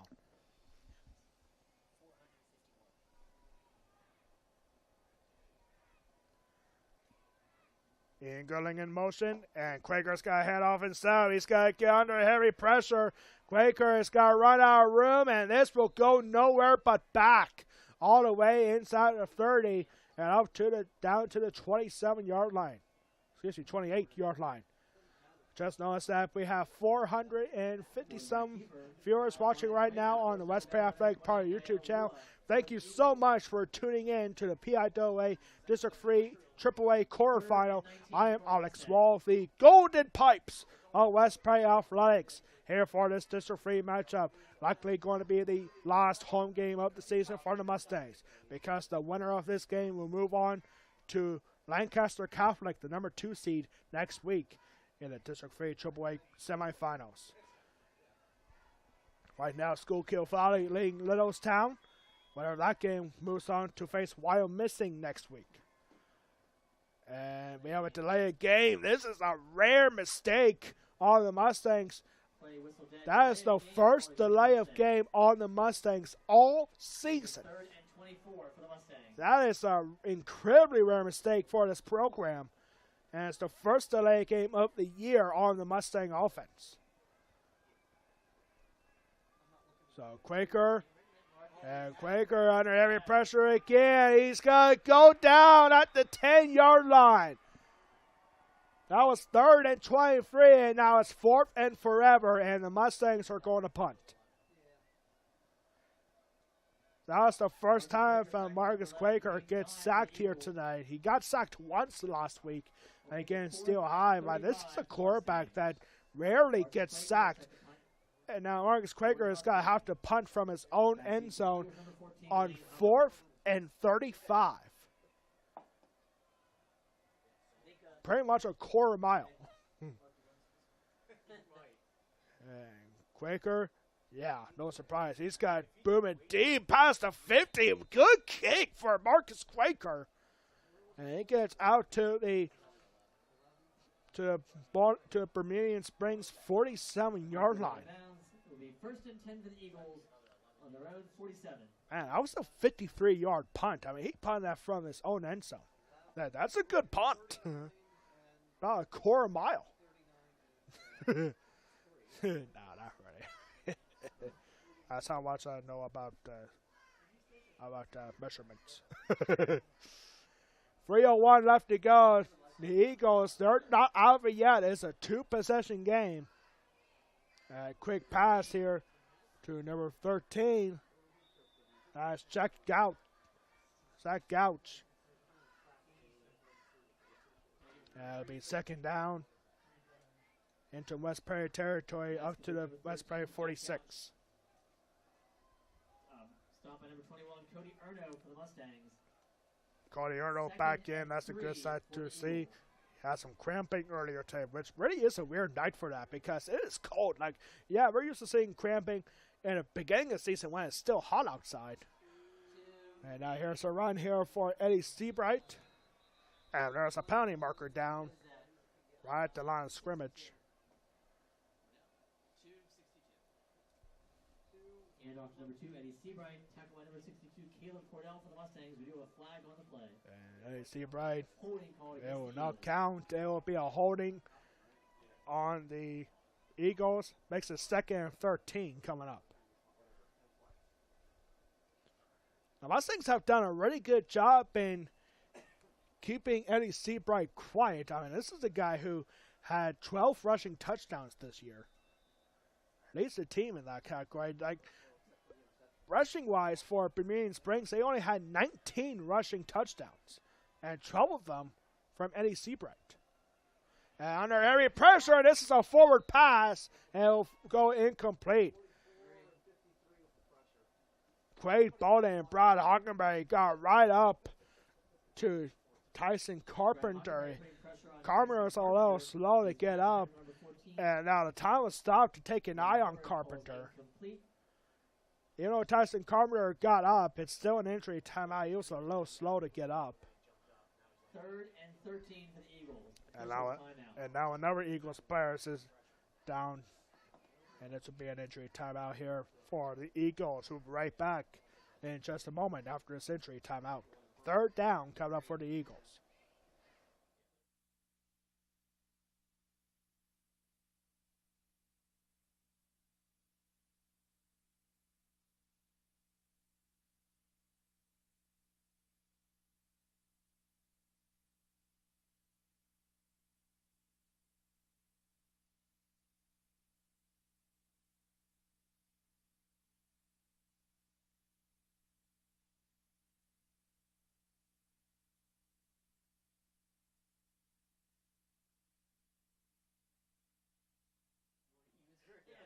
We are back here now after a century timeout for the Eagles. We just saw athletic trainer Zach Rudy for the Mustangs going into the West Perry huddle. Trying to make sure everybody is okay. I mean, that's a great athletic trainer we have here at West Perry. Zach Rudy now in his second year in the West Perry athletic department. And third down and long. And here's a pass, a flea flicker, if you will, and wide open and out of reach for number 6, Colby Watkins. And there's a flag, and oh man, this has got to be roughing the passer on the Mustangs. The pass intended for number 6, Colby Watkins, falls incomplete. We give a flag in the play. Yeah, there is a roughing the passer on the Mustangs on 3rd and 13, and that will make it 1st and 10. Tough call on the Mustangs right there. Tyler Staub was the passer at that point. Actually, that was Hubbard actually on a pass. So he had 2 passing attempts this season before that. But now roughing the passer makes it 1st and 10 from the Mustangs 41. There's a run up the middle. Jensen Hungerberry Falk getting up to Eddie Seabright. Seabright gets up to the 35-yard line, 6-yard gain, makes it 2nd and 4. Less than 2 minutes to go here in the third quarter. The Bermudian Springs Eagles are definitely not out of it yet. It's a 2-possession game. Mustang fans making some noise here tonight. Bleachers starting to shake a little bit. Now Seabright with room to run. He's got to get taken down inside the 25-yard line. That was Trent Hockenberry on the stop. Stop by number 15, Cole Brown. Oh, excuse me, that was Cole Brown on the stop. First down. 1st and 10 for the Eagles on the Mustang 24. Up to the 24-yard line, West Perry territory. The Eagles had several opportunities in the red zone to score, but a couple costly turnovers, including a pick 6. Kept this a 2-possession game. Now some scruffling around the line. Pass back and nice tackle.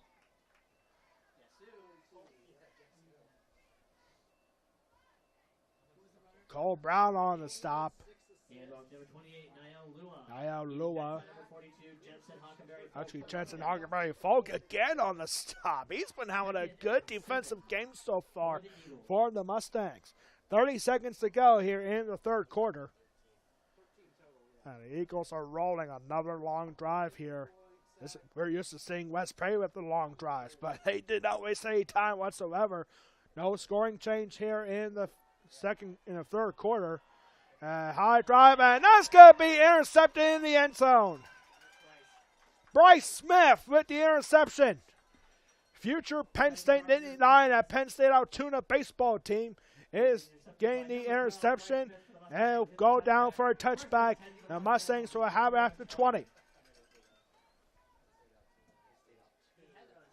Second interception on Tyson Carpenter. One was for 6 points, the other one for a touchback. And 1st and 10 for the West Perry Mustangs at the 20 with 12 seconds to go. Really, this has been a great defensive game for the Mustangs. Now, can the West Perry offense get back going here at the end of the third quarter? Here comes a run for Grady Riesinger. Riesinger has got to get up and still gets a last-second push. And this will take us to the end of the third quarter. No scoring change, but it's still a 15-point lead. The Mustangs will have the ball 2nd and 1 coming up at the start of the fourth quarter. West Perry up 28-13. You are watching the PIAA District 3 AAA quarterfinal, West Perry versus Bermudian Springs, exclusively on the West Perry Athletic Department YouTube channel. We'll be right back for the fourth and final quarter here at Mustang Stadium.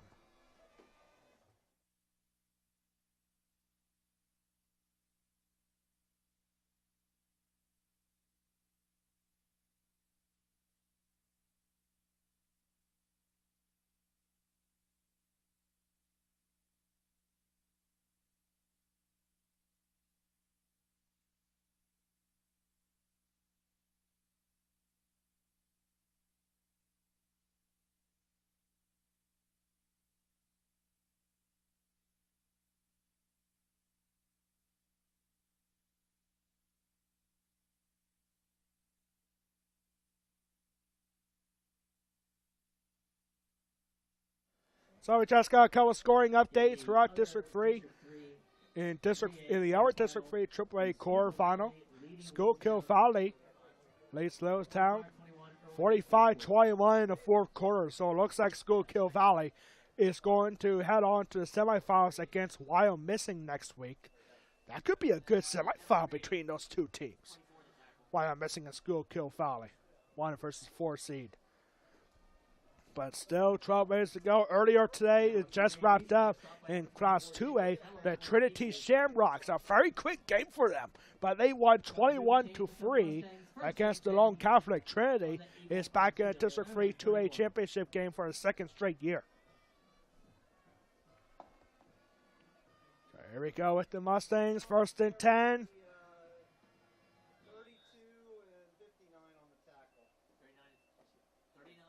And that was Bryce Smith up the middle. He gets a couple of yards. He's got to make it second and 7. Grady Reesinger combined on the stop. Actually, Grady Reesinger on the run right there. Jackson Keffer, number 59, Adam Altice. Once again, we want to thank everyone at home for tuning in on the West Bay Athletic Department YouTube channel. My name is Alex Wall of the Golden Pipes of West Bay Athletics. And now pass right to Ian Goodling, and it's dropped. Quakers pass in for Ian Goodling, falls incomplete. Yeah, West Prairie Mustangs definitely did not play their best game here today. They still got a fourth quarter to go, and they're not out of it yet. All right, this is the West Prairie team. In the first 9 games, scored on average 40 points a game.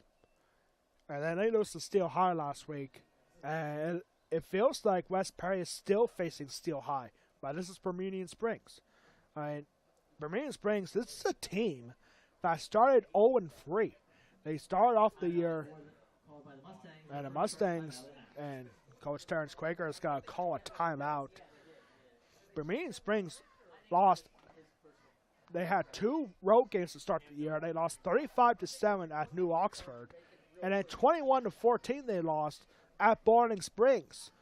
And that's the only common opponent that West Prairie Bermudian Springs has this season. The Boiling Springs Bubblers. The West Prairie Mustangs beat Boiling Springs 72-28 at homecoming. That was the most points scored in a game by the West Prairie Mustangs in program history. That was homecoming too for the Mustangs against Boiling Springs. Then they lost 17-7 to Susquehannock. Yeah, couple bounces here for Brad Hockenberry. Hockenberry with a good run, bouncing off a couple of defenders, and it's got to be a close third down coming up. 6-yard run. It'll be third and no, they're moving and change. It is 1st and 10. 1st and 10 for the Mustangs. Yeah, I thought he was short too, but no, it's 1st down. After their own 46-yard line, here's the run here for Brad Hockenberry, and Hockenberry slips that time. The turf monster catching up to him a little bit there. And Brad Hockenberry slips right in front of midfield. 2nd and 2 for the Mustangs. I'm probably dressing up as Brian Harrison. Just nuts. He was taken down by a turf monster. Like, yeah, why not? There is a thing. There is such a thing. That ought to be a movie someday. Beware the turf monster. But Jensen Hockenberry Folk on the run there, and he's got to get Marcus Quaker on the quarterback keeper, and he just gets enough for a 1st down. 1st and 10 for the Mustangs. 1st and 10 out of Bermudian Springs 47-yard line here. Yeah. Somebody should make a movie out of that. The turf monster.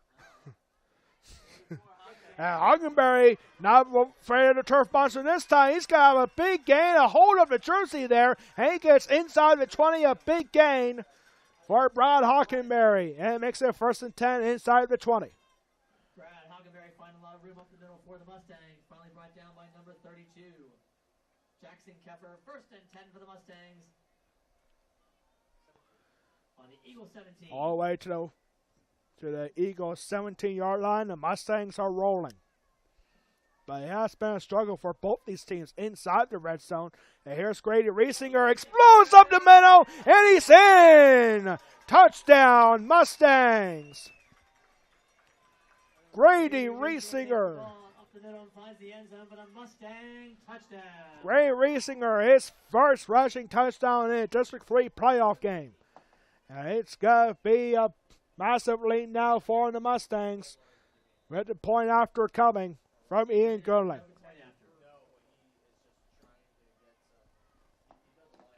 This is where the Mustangs get dangerous. They've been dangerous all season long, but the fourth quarter is where they really start to have fun. And this point after is good, with 9:24 left here in the fourth quarter. 35-13 for the West Prairie Mustangs. You are watching the PIAA District 3 quarterfinal. West Prairie versus Bermudian Springs, exclusively on the West Prairie Athletic Department YouTube channel. We'll be right back in just a minute.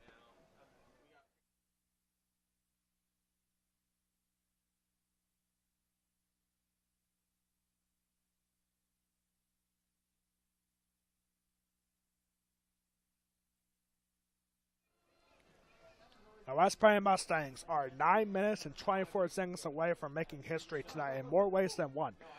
First way is they'll win a playoff game in 3 straight years for the first time ever in program history. And with a win here tonight, the West Prairie Mustangs will break the all-time Perry County football record for most wins in a 2-year span. Right now, the Mustangs are tied with the 1952 and 53 Newport Buffaloes, who had 20 wins in those 2 years. They won 9. They went 9-1 in 52, and then 11-0 in 1953. And the Mustangs, with a win here, will break the record. They're looking for win number 10 here tonight. And last year, the Mustangs had 11 wins all the way to make it to the District 3 championship game for only the second time in program history. The Mustangs are looking to get back to that stage. So Dyson Carpenter, handoff here. Handoff here to Eddie Seabright. Handoff number 2, Eddie Seabright. On the stop for the Mustangs, number 21, Cody Arnell, and number 60, Brian Turner.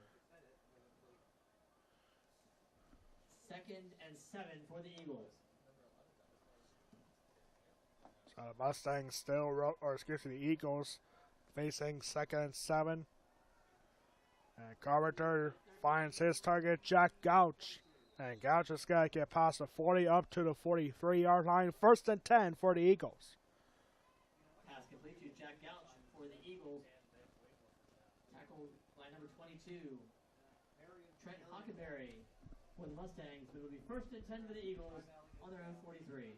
Well, Trent Hockenberry again with the stop, and it's going to be 1st and 10 for the Eagles at their own 43-yard line.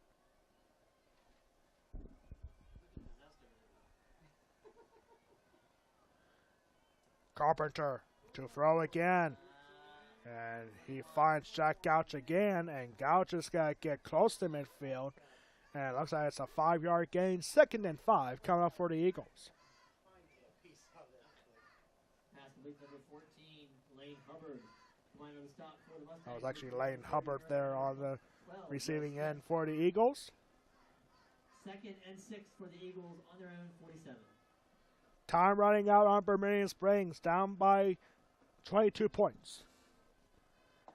They need to do everything they can to get right back into this game. And motion man has the ball. That's Tyler Staub. And Staub will get maybe 1 or 2 yards.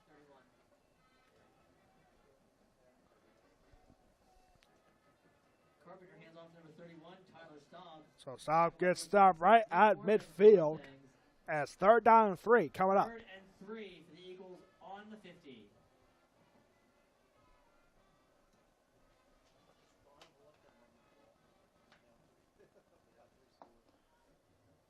Seven minutes to go here in Mustang Stadium. We'll have our West Prairie Athletic Department post-game report coming up in just a minute. Or, excuse me, in 7 minutes.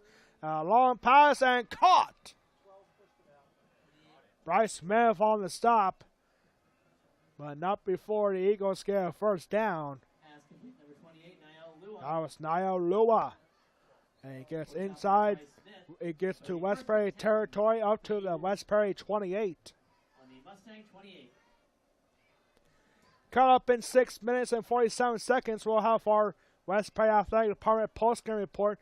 Potentially one more broadcast in the fall sports season, which will be tomorrow. And we'll have our player of the game to announce.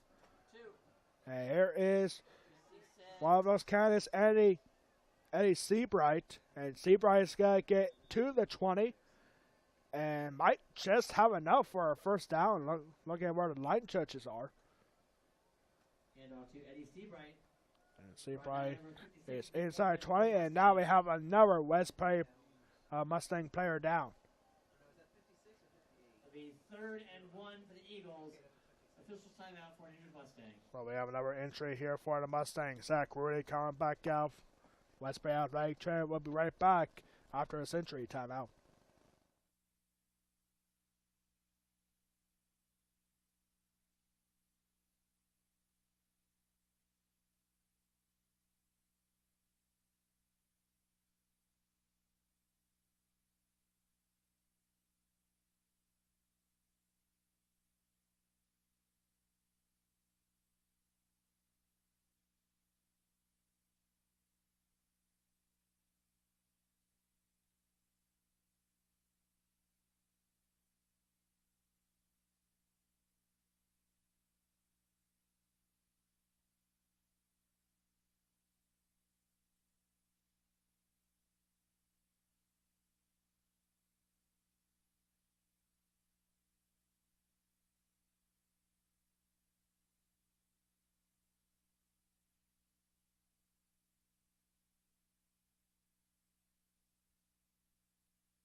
Number 56, Nick So Orman for the for second Mustang. time in this game, Nick Orman is injured, and looks like it's the same leg that Orman went down on earlier. So it's the second time that he went down.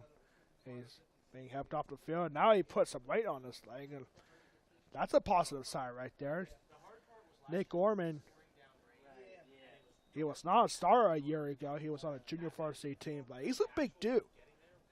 For a junior even. Like he's a really good defensive lineman for the Mustangs. So here we go. And this is going to be caught by number 28. That's Niall Lua again. And Lua got pushed back a little bit, but I think he's going to get the first down anyway. Pass complete to Niall Lua for the Eagles. Stopped by number 44, Brad Hockenberry for the Mustangs. No, they're actually going to roll him short of the first down. A long one for the Eagles. It's Sorry, 3rd and 1. for the Eagles. So 3rd down and 1 coming up. I thought he had it, but no, he rolled him short. So 3rd and a long yard coming up. 2 wide receivers wide to the left. Here's a pass here to Eddie Seabright. Seabright on the shovel pass, and he gets marked short. Push back at the 20-yard line. He is actually going to lose a yard. Tackle by number 14, Ian Goodling. Ian Goodling on the stop, and now the Eagles are going for a quick quarterback keeper up the middle. A quarterback sneak, and I think Tyson Carpenter has it. This could be close. It was 4th down and 2. See where they spot it. This could go either way, and it's got to be Bermudian Springs ball. Carpenter stopped by number 53, Quade Bowden for the Great Mustangs. ball on the stop, along with a lot of Mustangs, a corral of Mustangs there.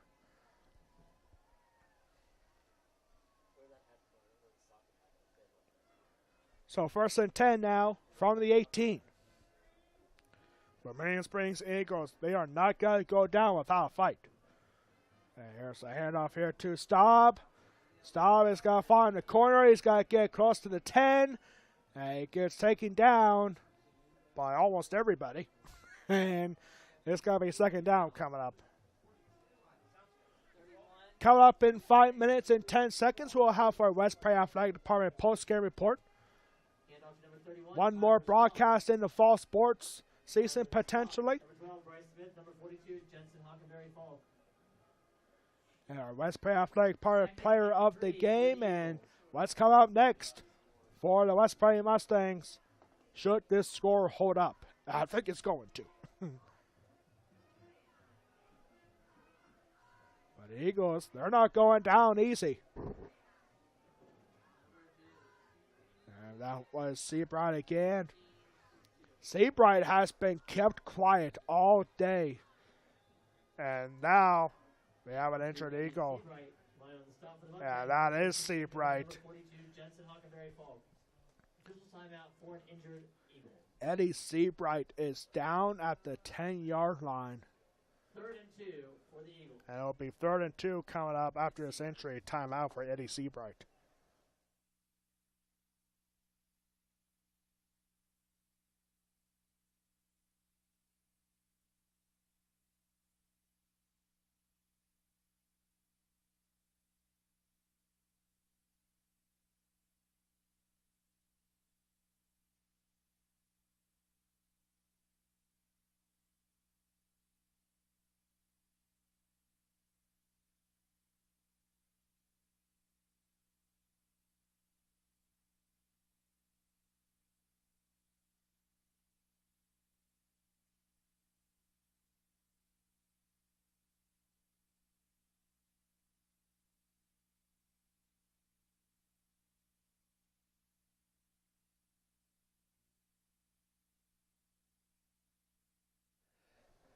Back here, Eddie Seabright, a little slow to get up, being helped off the field. He can't get his leg down. I think it was his right leg. That's big for the Eagles because Eddie Seabright is the leading rusher. So no doubt we're gonna have a new running back now for the Eagles. But Carmerton is looking for the end zone. He's gonna find a man in the end zone, and he's in. Touchdown, Eagles. Niall Lua.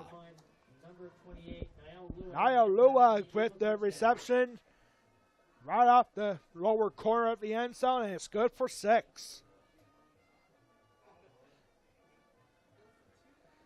Now it's decision time. I mean, 2 points is really not going to help the cost rate, but it does make it a 2-touchdown game. Either way, it's still got to be a 2-possession game, and if they want to try to get back in this game, they might have to go for 2 eventually.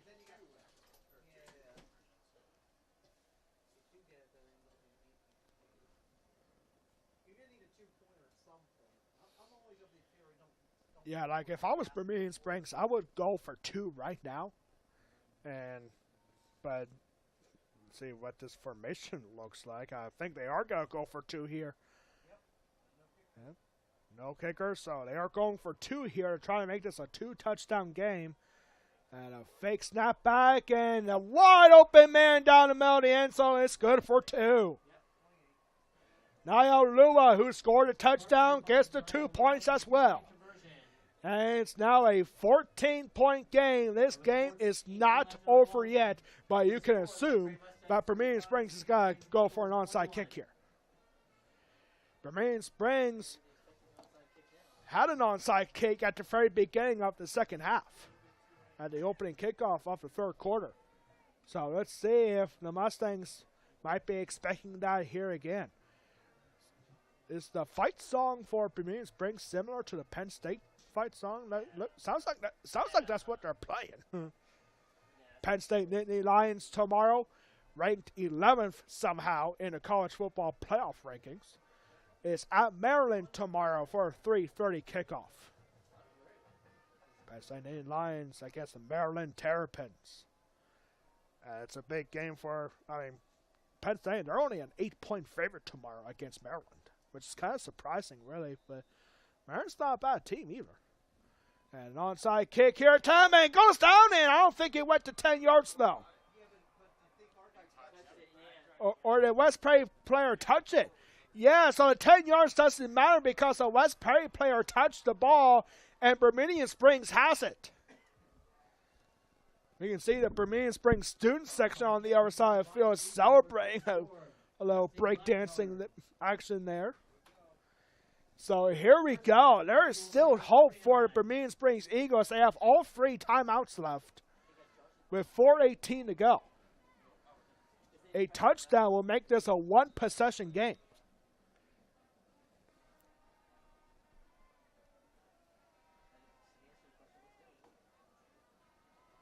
Here we go. Tyson Carpenter pretty much right in midfield. Carpenter under heavy pressure. Clay Bowling going after him, and Carpenter throws it. It goes down incomplete. Carpenter's pass attempt, number 28. He was looking for Niall Lua again. Second and 10 for the Eagles. Don't go anywhere, ladies and gentlemen. We have a ball game here. It's a 2-possession game. Bermudian Springs Eagles recover an onside kick for the second time in this game. Second time in this half, even. So, second and 10 from the 49.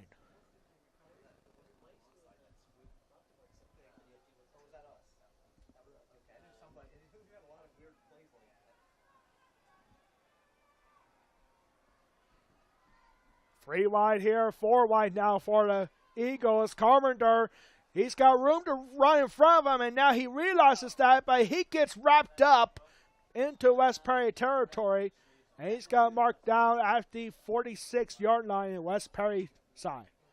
Quarterback keeper by Tyson Carpenter, but he's met by number 11. Yeah, I know it's not a first down, but that was a good decision there for Tyson Carpenter. He had room to run in front of him, but unfortunately for him, he only went up 4 yards right to a West Perry defender.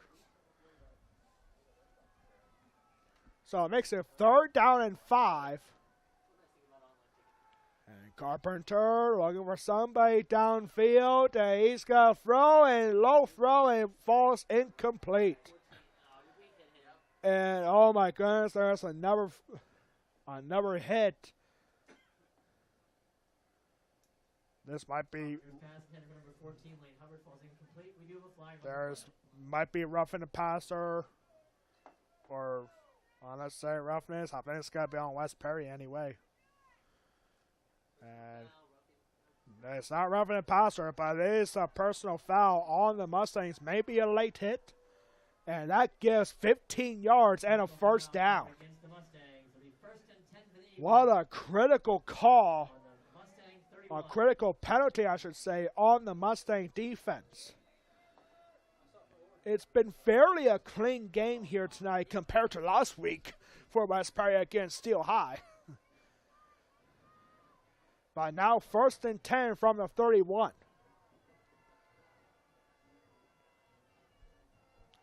And here's Lua. And Lua's got to get wrapped up in the backfield and taken down. And another late flag. Oh my goodness, tempers are starting to flare on the Mustang defense.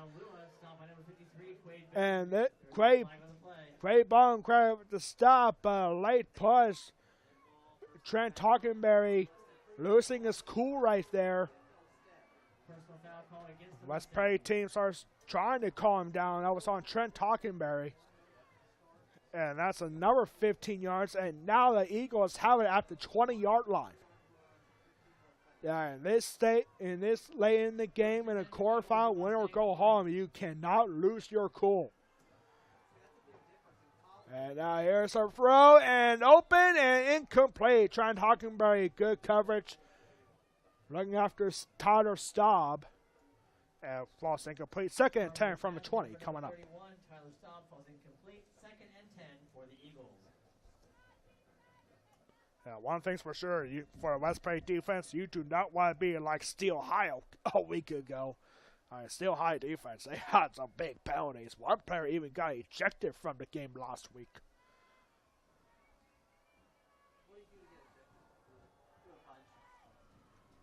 Second and 10, 3:06 to go. High snap, but Carter hangs on. He's got to go for the end zone. Another flag is going to be intercepted. There is a flag down, however. Ian Goodling can run all he wants. But I think this one is going to be coming back. Play. Carpenter. Unless if it's on Bermudian Springs, then this will stand. Nope, it is going to be on the Eagles. And this will stand. It's a huge interception. It's a holding penalty against the Eagles. Penalty will be declined, and the Mustangs will have possession. They will have the ball in Bermudian Springs territory up to the 47-yard line. Big moment there from Ian Goodling, the senior, with the interception. Ball will be on the Eagles 47. It's not over yet, but the Mustangs can get any points on this drive. It's got to be out of reach for the Eagles, as now some of the Bermudian Springs Eagles fans are starting to make their way towards the exits.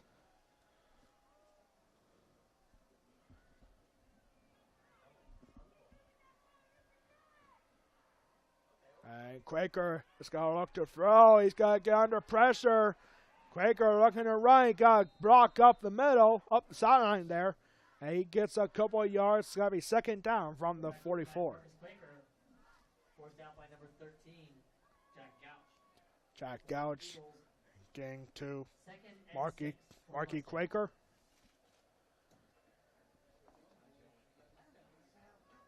Just to think, come December, we'll be playing basketball without wrestling. In December, our first broadcast for the winter sports season will be on Tuesday, December 5th, when West Prairie Boys Basketball hosts Juliana. And then the next day, the Perry County Wrestling Tournament.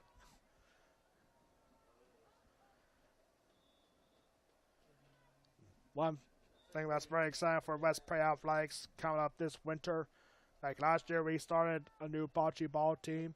This year, we're starting a brand new girls wrestling team. Very exciting stuff coming up for West Prairie Athletics. So timeout here after that big run. It's going to be third down and about 2, and the Eagles are going to take a timeout.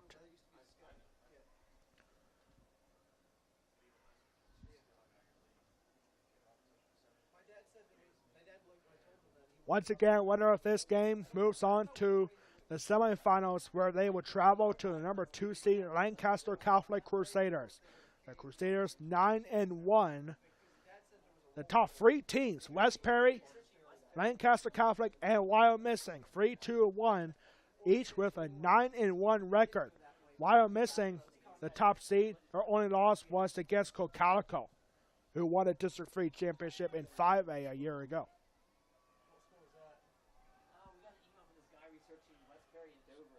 So here we go, 3rd and 2.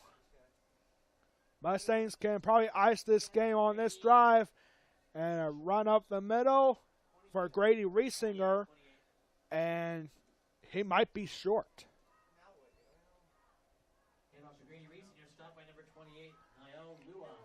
Niall Lua on the run, on the stop. And they're got Mark Grady Riesinger short. It's got to be 4th and inches for the Mustangs, and got a big decision here. Last year in the quarterfinals of the District 3 playoffs, West Prairie's Ian Goodling set a new school record for longest field goal. That was 46 yards against Schuylkill Valley. Maybe the Mustangs might be contemplating on this one.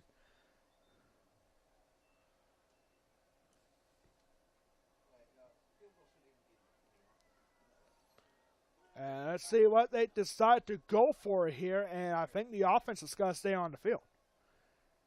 And they are. Brad Hockenberry in the backfield. They're not going to go for a long field goal here. But it's 4th and short. 4th and inches. Mustangs might be going for offsides. And no, they will run up the middle. Quaker with the keeper. And I think he got it.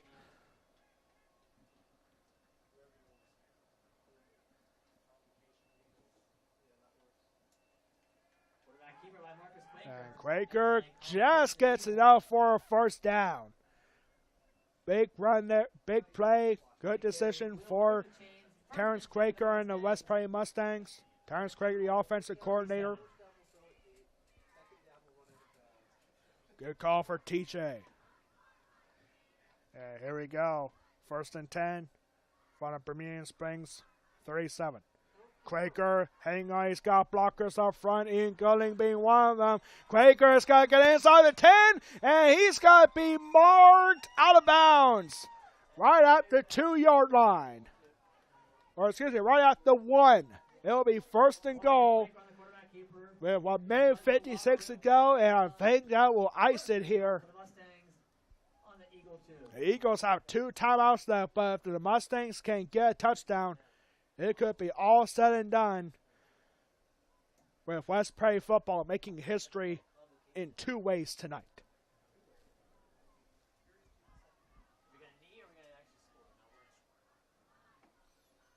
And our formation, West Prairie looking to ice this game with a touchdown. Quaker from the 1. Hand off to Riesinger, and he is going to be in. Touchdown, Mustangs. Grady Riesinger, 2nd time finding the end zone in this game, and that will ice it here. This is a West Prairie team that is used to scoring 40 points a game, and they do that here tonight. The offense came alive in the 2nd half.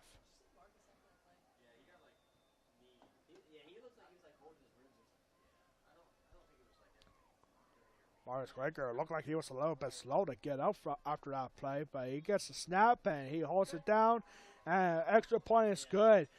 Yeah, Marcus Quaker is not a good sign here. He looks a little banged up here. Quaker walking awkwardly down to the sideline, but the extra point for Ian Gulling is good. It is a double score lead, 42-21, and the West Prairie Mustangs. Yeah, we can see Marcus Quaker down on the sideline walking very awkwardly here. He might be looking for the athletic trainer, Zach Rudy.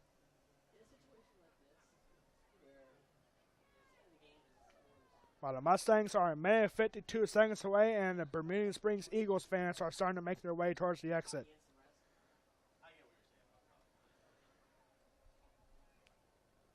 With this win, the West Prairie Mustangs will have for a 3rd consecutive year, will have a District 3 playoff win. That's the first time in program history. And Marks and West Prairie Mustangs, with a win here, will break the all-time Perry County record for most wins in a 2-year stretch. They will have, this will be win number 21 in 2 years. The previous record holder was the Newport Buffaloes from 1952 and 1953. They had 20 wins in that 2-year stretch. Now the Mustangs will break that record. All thanks to Luke Roman here, for awesome writers for the Perry County Times here on New Bloomfield. You can catch all their articles on Penn Live. And no doubt Mr. Devin Whitfield, this guy has some stuff for us in that article heading into next week against Lancaster Catholic. And under heavy pressure here is Carpenter. He steps out of bounds with a minute 44 to go. Quarterback keeper by number 3, Tyson Carpenter.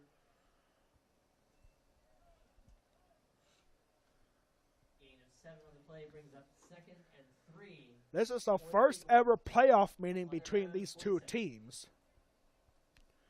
And it's the first meeting between these 2 teams since 1969, when the Eagles beat the Mustangs 35-3 in that game. And Carpenter looking to run again, and he will get marked out bounds into West Prairie territory all the way to the 44-yard line. You really got to give the Eagles credit in this game. They had the lead to start this game on an opening drive touchdown. Plus, it was counted off a muffed punt from the Mustangs, so the turnovers for the Mustangs were critical in the first half, but they really turned it around here in the second half.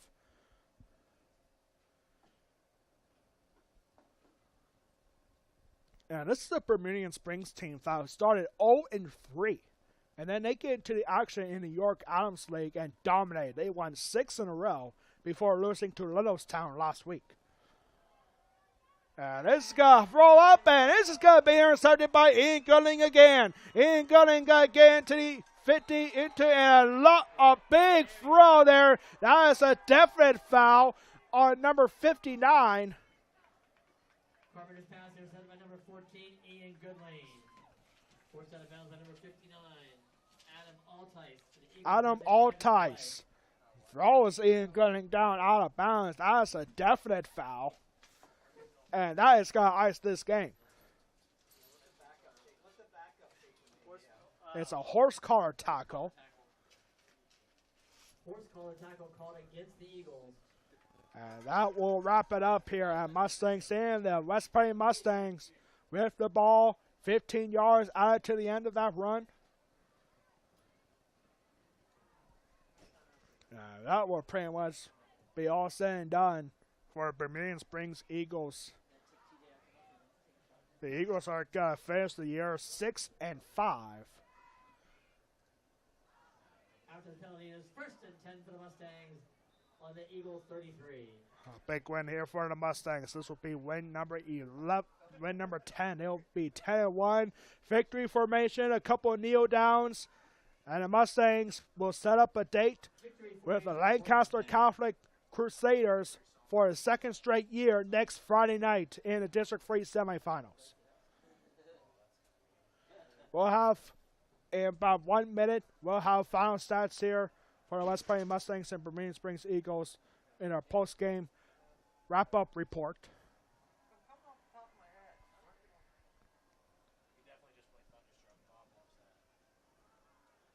This is a big day for the Mustangs. Now to play at Lancaster Catholic next Friday night at 7 o'clock in the District 3 3A semifinals.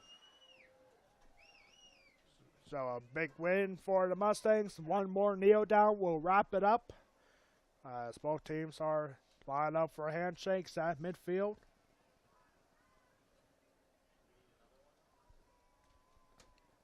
It was a good year for the Bermudian Springs Eagles. This was their first playoff appearance since 2018. They fall short.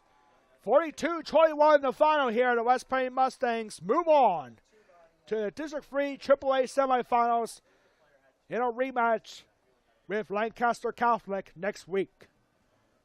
Thank you all so much for tuning in. We'll be right back for a post-game wrap-up here on Mustangs Day. The Mustangs win it 42-21. We'll be right back in about a minute for the post-game report.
We are back here now for the West Plains Athletic Department post-game report. West Plains Mustangs, a big win, a historic win for the West Plains Mustangs. For a 3rd straight year, the West Plains Mustangs will have a win in the District 3 playoffs. And the West Plains Mustangs have now broken the West Perry County record for most wins in 2 years. They have beaten the Newport Buffaloes from 1952 and 1953 with 21 wins in 2 years. A big moment for the West Plains football program, setting a new county record with 21 wins in 2 years. Here's the final stats here for the West Plains Mustangs. Not a big passing game for Marcus Quaker. 3 for 6 with 36 yards. No touchdowns at all for Marcus Quaker.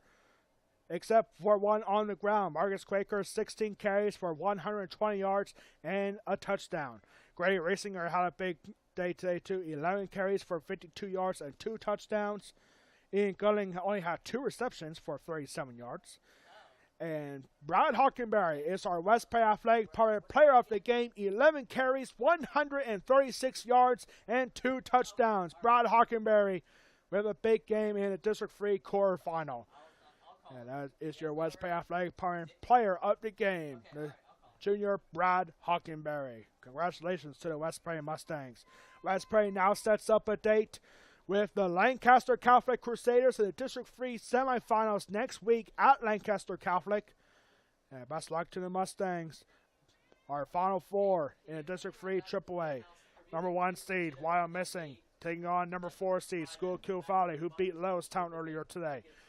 And you got West Perry, number 3 seed, going to the number 2 seed, Lancaster Catholic, in the semifinals next week. Best of luck to the Mustangs at Lancaster Catholic next week.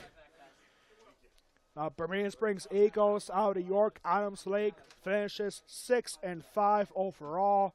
They lost 2 in a row to end the season, including against Lewistown a week ago, 35-32 in that one last week. Bermudian Springs Eagles 6-5 overall, and they finished tied on top of the York Adams League Section 3, 6-1 with Littlestown. That's going to do it for us here at Mustang Stadium. On behalf of our athletic director, Ryan Anderson, our public address announcer, Brent Anderson, our high school principal, Christopher Casian, our superintendent, Jeff Coons, and all of us here at West Prairie High School, I am Alex Wall, the Golden Pipes of West Prairie Athletics, saying so long from Mustang Stadium. This has been a presentation of the PIAA District 3 AAA quarterfinal, West Prairie versus Bermudian Springs, exclusively on the West Prairie Athletic Department YouTube channel. Your final score in this one, the Mustangs win 42-21. Good night, everybody.